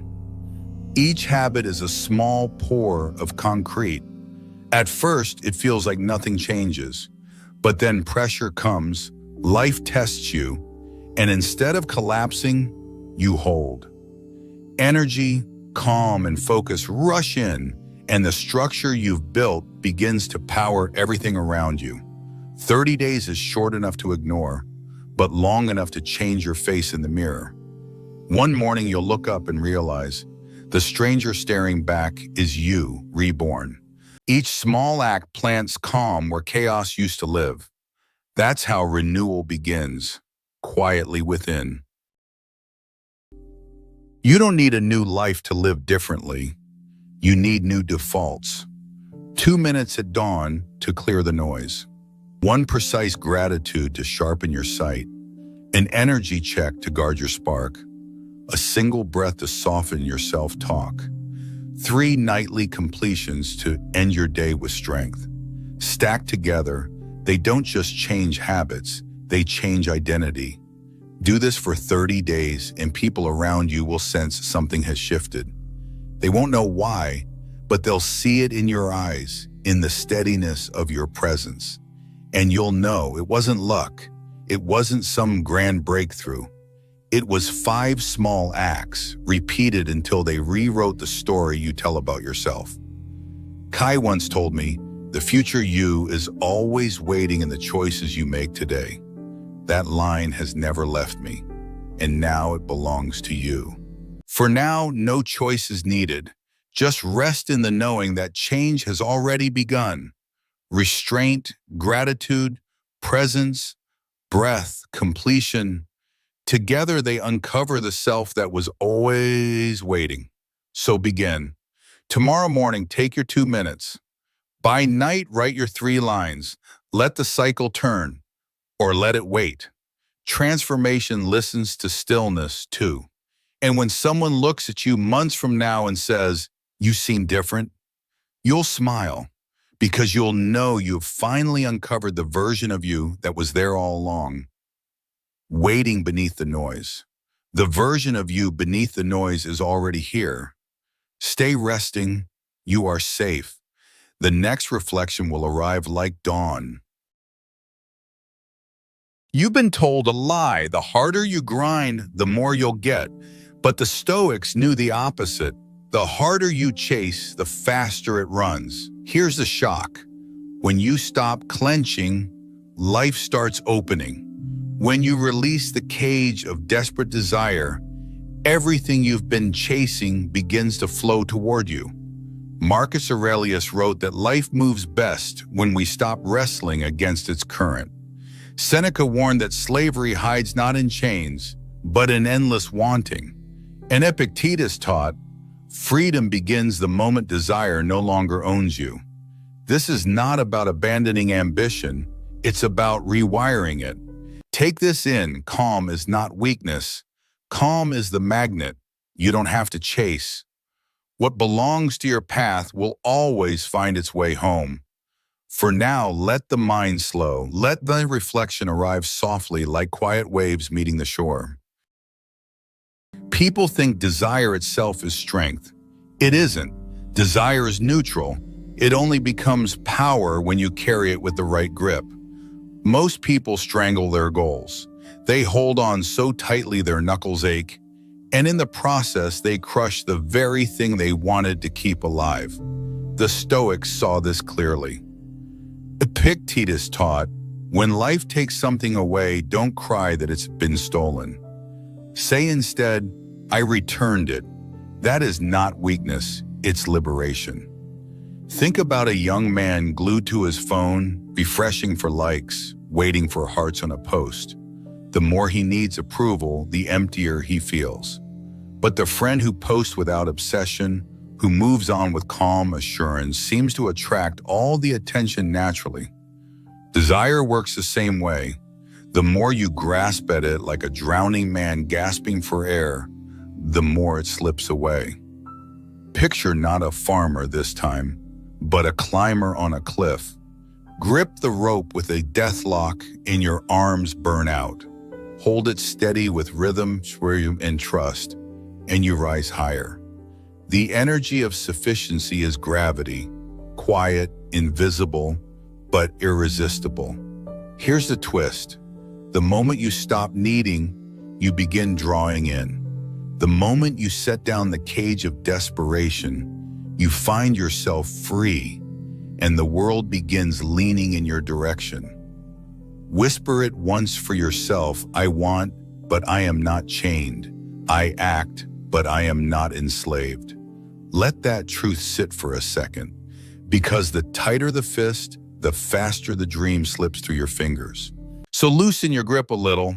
What's meant for you won't vanish. It's simply waiting for you to soften. How many hours of your life have you wasted replaying yesterday or rehearsing tomorrow? Be honest, your mind is everywhere except here. And here is the only place power exists. Seneca wrote, "Life is divided into three parts: what was, what is, and what will be. Of these, the present is brief, yet it is the only one that belongs to us." He wasn't writing poetry, he was issuing a warning. Think not only of a driver on the highway, but of a surgeon in an operating room. If her mind wanders to yesterday's mistake or tomorrow's schedule, she risks a life on the table. Power lives only in precision here, now, in this moment. And here's the strange truth. The instant you anchor in the present, the future unfolds more smoothly. Why? Because clarity lives here. Decisions made here are sharper. Attention rooted here notices openings others rush past. Now, plant yourself in this moment. Put your feet on the floor of reality. Look around. 3 things you can see, 3 you can hear, 3 you can touch. You've just stepped into the only battlefield that matters, the present. Remember this. Tomorrow is only a rumor. Yesterday is only a shadow. Today is the arena. And right now, you are safe in this moment. There's nowhere else to be, nothing else to fix. Just this breath, just this peace. Master this moment, and life itself begins to tilt toward you. Most people see obstacles as a sign they should quit. The Stoics saw them as the very bricks that build strength. Marcus Aurelius, who led Rome through plague and betrayal, wrote, "The impediment to action advances action. What stands in the way becomes the way. Think of a blacksmith at his forge. The hammer and the fire don't destroy the iron. They carve it into a blade. In the same way, resistance doesn't crush you. It sculpts you. But let's bring it closer. Imagine a weightlifter. The iron bar pressing down is the very thing that grows his muscles. Without resistance, there is no strength. Without pressure, there is no capacity. Look closely at your own life. Every closed door has sharpened you. Every betrayal has forced your vision clearer. Every delay has carved patience into your bones. Hold that thought. Every setback was shaping, not shattering, and actually picture those moments. See how they were building you instead of breaking you. That's the truth, period. The weak see resistance and sigh, life is against me. The strong whisper, life is preparing me. Even resistance can rest. It's enough to breathe through what is, without fighting to change it tonight. Here's the reversal. The obstacle in your path is secretly the bridge to your next level. Smooth roads breed fragile travelers. Rough terrain forges unbreakable ones. Every delay carves patience into your bones, not punishment, training. So the next time life throws a wall in front of you, don't cry, why me? Ask, what is this wall making me strong enough to carry? Every day you hand away your power, and that's why you feel fragile. A single insult ruins your mood. A number in your account dictates your worth. A stranger's opinion on a glowing screen steals your peace. You've surrendered the throne. Epictetus warned, "No man is free who is not master of himself." Freedom is not about wealth or fame. It is about refusing to let your inner kingdom be ruled by outsiders. Picture this: your mind is not a television, it's a castle. And yet most people throw the keys to anyone passing by. A careless comment, a random notification, an empty comparison. All of them barge in, sit on the throne, and declare how you should feel. But when you hold the keys, you decide who enters, you decide who rules. Breathe now. Notice how different it feels when you imagine holding the keys yourself. Here's the hidden truth. When your joy no longer depends on applause, opportunities come faster. People trust those who don't beg for approval. Life itself bends toward those who radiate stability. Picture yourself holding the keys to your own castle. Notice how the noise outside can't reach the throne when you're the one guarding it. Now rest there for a moment. The gates are closed, the world quiet. This peace belongs to you, and that's how strength is built. In a world that glorifies constant motion, the bravest move is often stillness. We confuse activity with progress, but they are not the same. Think of a chess master. The impatient player pushes pieces just to feel busy. The master waits, studies, and when the right opening comes, a single move shifts the entire game. Or picture an archer. The crowd gets restless, but he does not rush. He draws the bow, holds the tension, breathes, and only releases when everything aligns. That pause, the moment of stillness, carries the arrow farther than frantic release ever could. Now you don't need to shoot any arrow, just rest in the draw, knowing that stillness itself is strength. The Stoics understood this deeply.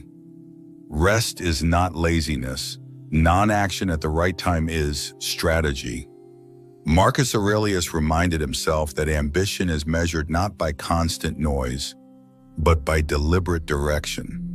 Sometimes your ambition is served not by pushing harder, but by stepping aside and letting unseen forces align the board for you.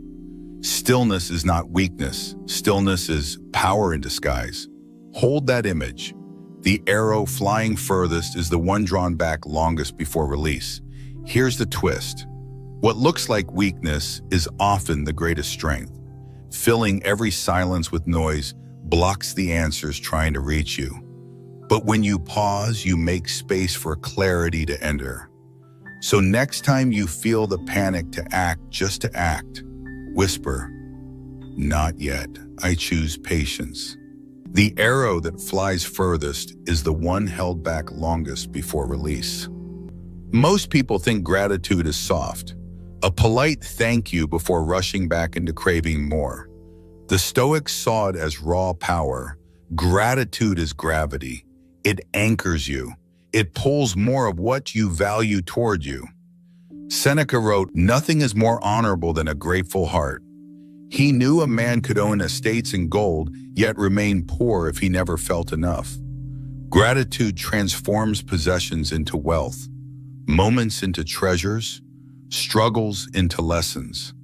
Imagine not just a sailor dropping his anchor, but an astronaut in orbit. Without gravity, he floats lost, drifting in endless space. With it, he is tethered, steady, connected. Gratitude is that invisible force. When you drop your anchor into what you already have, you stop spinning in the void of endless wanting. Let gratitude anchor you now. Feel the quiet pull of what's already here, steady and enough. And here's the paradox hidden in plain sight. When you live in fullness instead of lack, you stop repelling life's blessings. Picture an anchor sinking deep into calm waters. That's what gratitude does when you name the small things that carried you today. Say it with me. I root myself in gratitude. From that root, everything grows. Because if you can't value the cup of water in your hand, even the ocean itself would never quench you. Let me tell you something. Most people don't even make it this far. If you're still here, you're not like most. You're building the discipline Stoicism demands. Most people live as slaves to their emotions. Anger arrives and they erupt. Fear whispers and they retreat. Sadness knocks and they collapse. But the Stoics taught a radical truth. Emotions are servants, not masters.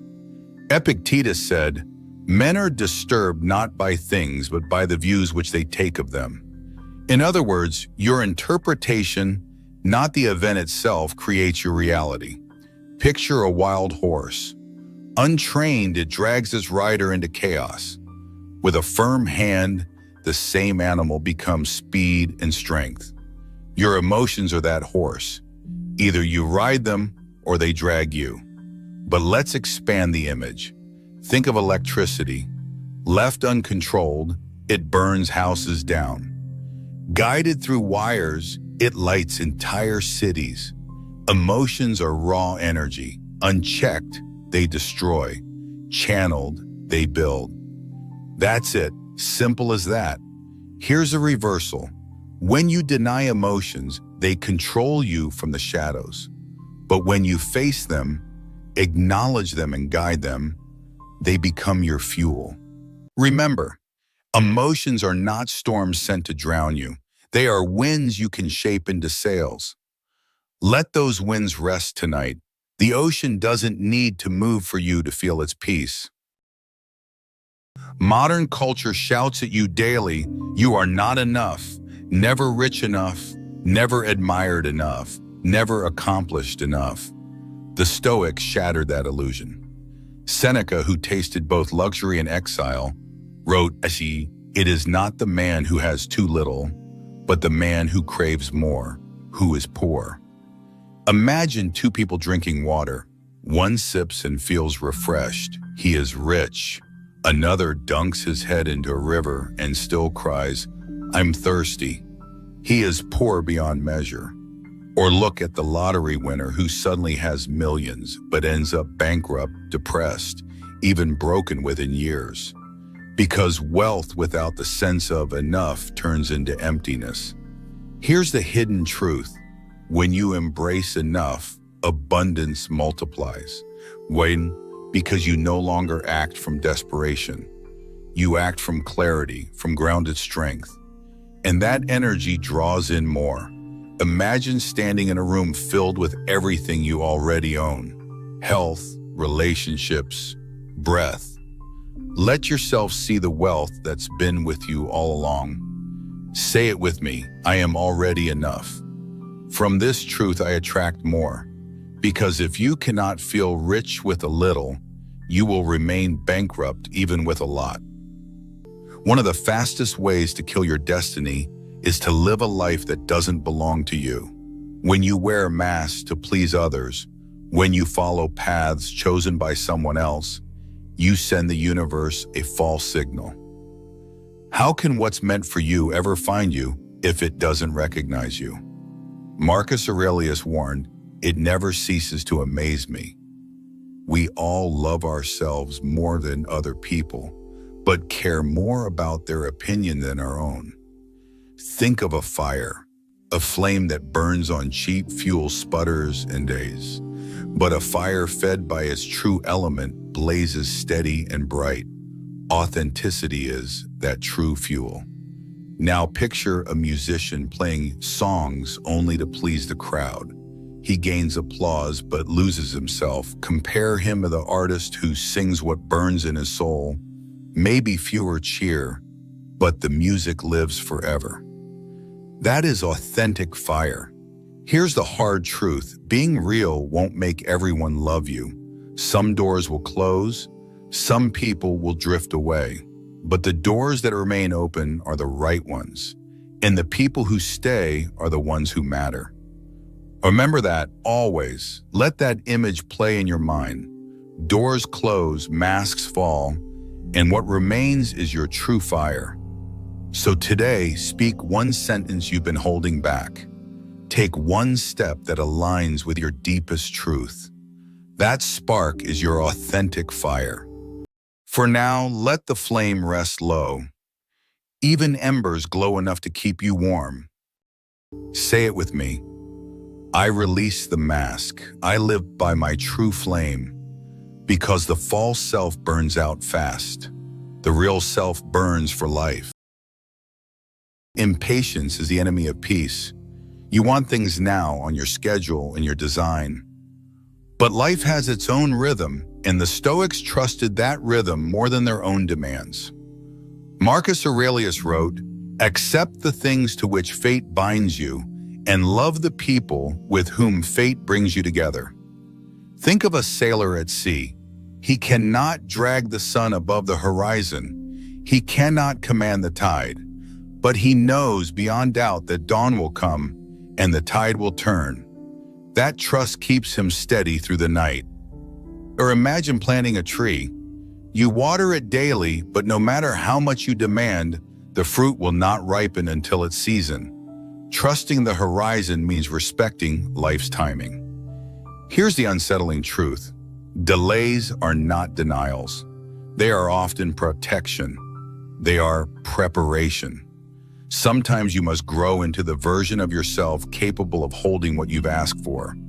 Other times, the world must rearrange before the door can open.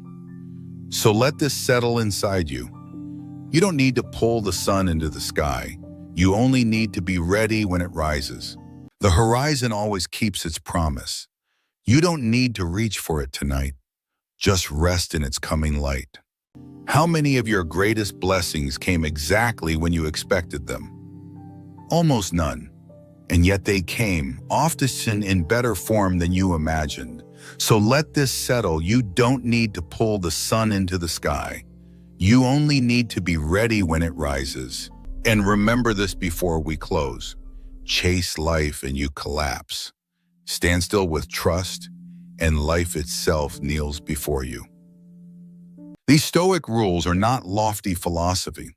They are armor, forged in fire, carried through centuries, meant for moments exactly like the ones you face. Desire without chains, power in the present, fuel from resistance, the throne within, the pause that wins, gratitude as gravity, emotions as servants, the wealth of enough, the authentic fire, and trust in the horizon. Together they form a fortress, not of stone, but of mind. A fortress no betrayal, no storm, no failure can topple.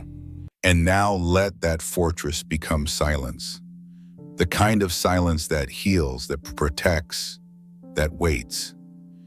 Everything you need is already on its way. Stay resting. You are safe. The next reflection will rise with the dawn. Loneliness isn't quiet. It screams the loudest when you're surrounded by people. We all know that weight, the silent anxiety, the smile that feels borrowed, the night where sleep won't come. Right now, you don't need to solve anything. Just breathe. Let the body grow heavier, the jaw unclench, the shoulders soften. And here's the contrarian truth. Even the Stoics, yes, the emperors, the philosophers, the warriors of resilience, felt it too. History crowns Alexander as a conqueror, Cleopatra as a queen of allure, and Qin Shi Huang as the ruler who bound a nation. Yet behind their golden halls and endless armies, each carried the same silent weight: loneliness, fear, and the shadow of despair. Power filled their hands, but not their hearts. If kings and queens could not escape loneliness, why do we think we can outrun it? What set them apart was not the absence of sorrow, but how they faced it. And in that, they left us lessons still breathing today. And that's what you'll uncover now. Receive them gently. You can rest with eyes closed. The words will keep watch. not to erase them, but to transform them into fuel for clarity, strength, and even joy.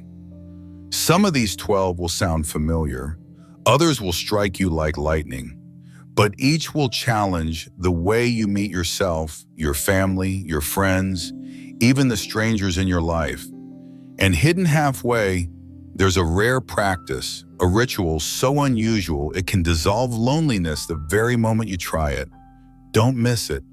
So ask yourself, are you ready to stop running from silence and instead use it as your power? Then stay with me. Let's begin. Ever noticed how your thoughts change the moment your body moves? It's not magic, it's biology. But to your spirit, it feels like a secret doorway out of heaviness. When you sit still too long, loneliness grows like dust in a locked room. But the moment you walk, stretch, or lift something, it's like opening the windows. The air shifts. Even 5 minutes of moving can whisper to your mind, you are not stuck. If you're resting now, a small movement is enough. Soften the hands, release the belly, let the breath lengthen. Think of your body as a river. If it flows, it clears itself. If it stands still, it grows dark and heavy. Depression loves still water. Movement breaks it. I used to laugh at this advice. I thought exercise was only for people chasing six-packs or medals. Meanwhile, I was stuck at a desk, scrolling, telling myself, I'll feel better after one more video, one more snack. Spoiler, it never worked. But one afternoon, I stepped out just to hang the laundry. Nothing dramatic, just a few shirts on a line. Yet as my arms stretched and my body moved, my thoughts loosened too. The weight of old worries slipped for a moment. I even caught myself whistling a tune, smiling for no reason at all. Moving your body doesn't mean running away from loneliness. It means walking straight into it, showing your mind you're still alive, still capable of action, still in control. So ask yourself right now, will you let your body become a prison or your ally? Each gentle breath is already rewriting the mood of the body. Have you noticed how easily we forgive others, but how harshly we speak to ourselves? It's like carrying two voices inside, one that offers kindness to the world and another that lashes out at our own heart. Picture this. When a colleague forgets a promise, you smile and say, "Don't worry, it happens." But when you forget something yourself, the smile disappears. You replay it in your head all night, calling yourself careless, useless, not enough. We forgive others quickly, yet treat ourselves like enemies. The paradox is clear. You cannot heal loneliness if the loneliest place is inside your own mind. Epictetus once said, "What upsets people is not things themselves, but their judgments about things. And the harshest judgments are often turned inward." I knew a man who ended a relationship because they had simply grown apart. Nothing dramatic, just two paths no longer matching. But instead of seeing it as life's natural turn, he told himself, "It's because I wasn't good enough." The words cut deep, and repeating them made him believe them. Here's the shift. Speak to yourself as you would to your closest friend. If a friend came to you in tears, would you say, "You're worthless"? Or would you put a hand on their shoulder and say, "It's hard, but you'll get through this"?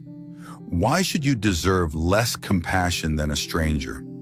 So when you catch yourself using cruel words against yourself, pause. Replace them with gentler ones. Instead of calling yourself stupid or inadequate, try saying, "I'm being tested," or "I just need more patience," or "Next time I'll know better." Because loneliness shrinks when self-kindness grows. The critic inside doesn't have to be your master.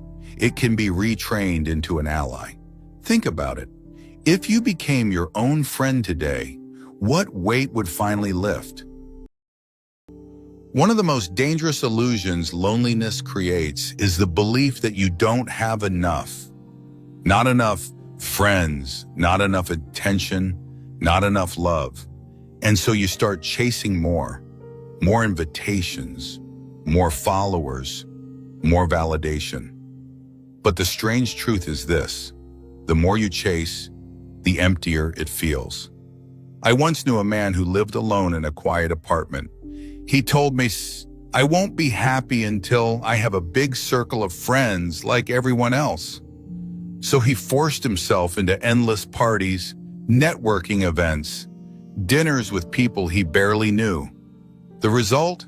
He came home lonelier than before, surrounded by noise, but starving for connection. Seneca wrote, "It is not the man who has too little, but the man who craves more that is poor." Apply that to loneliness, and it means this: craving more company than you truly need can make you feel poorer than you are. Here's what shifted for him. One night he gave up on chasing. Instead, he called a single old friend, ordered cheap takeout, and they laughed over childhood stories until midnight. That evening filled him more than all the crowded rooms he had run through before. He discovered what the Stoics knew, that enough connection is not measured by numbers, but by depth. The cure isn't piling up contacts. It's recognizing that one honest conversation can sometimes be richer than 100 shallow ones. The moment you realize that, the pressure lifts. The silence in your life becomes less of a punishment, more of a space to value what already exists. In this quiet, notice one small thing that is already enough: your breath moving without effort. So ask yourself, if one message, one friendship, one moment of presence could be enough for today, how much lighter would your loneliness feel? When you're trapped in a problem, it feels like the whole world shrinks down to that one issue. But shift your view, and suddenly the same problem loses its teeth. Marcus Aurelius once wrote, "Look at the stars often, and remind yourself that running after fame, power, or anger is of little value." The man who ruled an empire trained himself to zoom out daily, so his mind wouldn't be caged by petty quarrels. Here's the irony: your suffering grows not from the size of the problem, but from the narrowness of your view. Widen it and the problem shrinks. So here's a small practice. Next time you feel trapped, pause. Ask yourself, will this still matter 5 years from now? Or even 5 months? Most of the time, the answer will bring relief. Because when you zoom out, you don't just see less of the problem, you see more of life. And life is always bigger than whatever hurts today. Pain isolates, but shared pain transforms. When you fight alone, every step feels heavier. But when you carry the weight side by side with someone else, and the same struggle becomes bearable, even meaningful. Loneliness feeds on the belief, I have to carry this myself. But the Stoics reminded us that humans are made for community. Marcus Aurelius wrote, "We are made for cooperation, like feet, like hands, like eyelids." In other words, even nature designed us to function together. I knew a man who went through a painful divorce. He thought he had to be strong in silence, so he cut himself off from friends. The loneliness nearly broke him. Only when he joined a local support group did things change. Sitting in a circle of strangers, he realized they are carrying the same scars. Sharing his story didn't erase the pain, but it dissolved the feeling of being uniquely cursed. Suffering doesn't multiply when shared, it divides. Even now, as you rest, imagine a quiet circle forming around you. Kindness sitting nearby, saying nothing, just breathing with you. One voice saying, "Me too," can turn despair into resilience. So when you feel the darkness pressing in, don't withdraw. Reach for someone. Join a group, call a friend. Volunteer your time. you'll discover that connection doesn't just lighten your load, it gives others permission to set theirs down too. Let's be honest, if you carried today's burden with one more set of hands, how much lighter would it feel? Have you ever heard the saying, successful people walk their own path? It sounds simple, but living it is hard because it's so easy to lose yourself in the noise of other people's lives.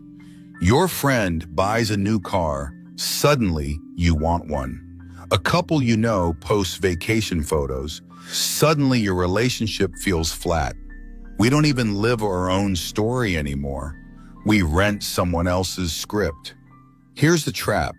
Comparison doesn't only breed envy, it breeds loneliness.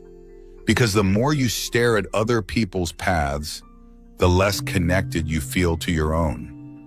Seneca spoke of euthymia, the discipline of focusing on one's journey without being pulled by the crossroads of others.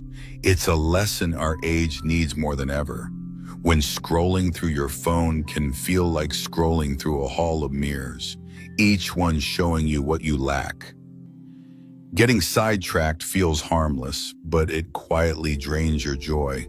A wrong step on your own path can always be corrected, but if you never walk your own path, you lose the chance to live it at all.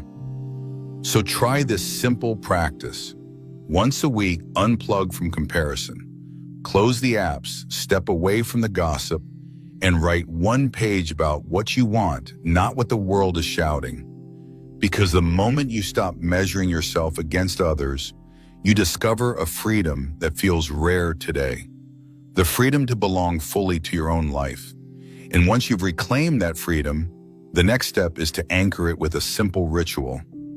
Something unusual you can try for yourself. As I promised, here's something special. Not theory, not a quote, but a small ritual you can try tomorrow morning. Simple, free, and strangely powerful. At dawn, step outside barefoot, onto grass, sand, or even the cool stone near your doorway. Feel the ground press against your skin. Take 3 deep breaths, slow, steady, filling your lungs. And as you breathe, whisper one short line to yourself, like a mantra. I am not alone. The earth and I breathe as one. It sounds almost too simple, but the moment your feet touch the earth, your mind wakes up differently. The chatter of yesterday softens. The loneliness feels less sharp, as if the world itself is reminding you, you belong here. When you arise in the morning, think of what a privilege it is to be alive, to breathe, to think, to enjoy, to love. So try it. Tomorrow at dawn before the world wakes, step out barefoot. Breathe, speak your line. Let the earth remind you that loneliness is not forever. It's just a passing cloud over a sky that is still yours. One of the deepest roots of loneliness is the belief that this will never end. But nothing in life is permanent. Not joy, not pain, not even the sharpest shadow in your heart. Think of children at home. The nights of sleepless crying feel endless for young parents, until suddenly years pass and they find themselves missing those cries. What felt eternal was only a season. The same is true for your sorrow. Marcus Aurelius reminded himself, all is ephemeral, both memory and the object of memory. Even the glory of an emperor was destined to fade. So how can we expect our private pains to stay forever? Even the lives of stars remind us nothing is fixed. Robert Downey Jr. once lost everything, his career, his freedom, even hope. But with time and perseverance, he rose again, and the world came to know him as Iron Man, the unshakable hero of Marvel.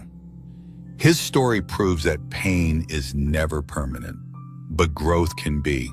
And admit it, we all love a comeback story, maybe because deep down we want our own.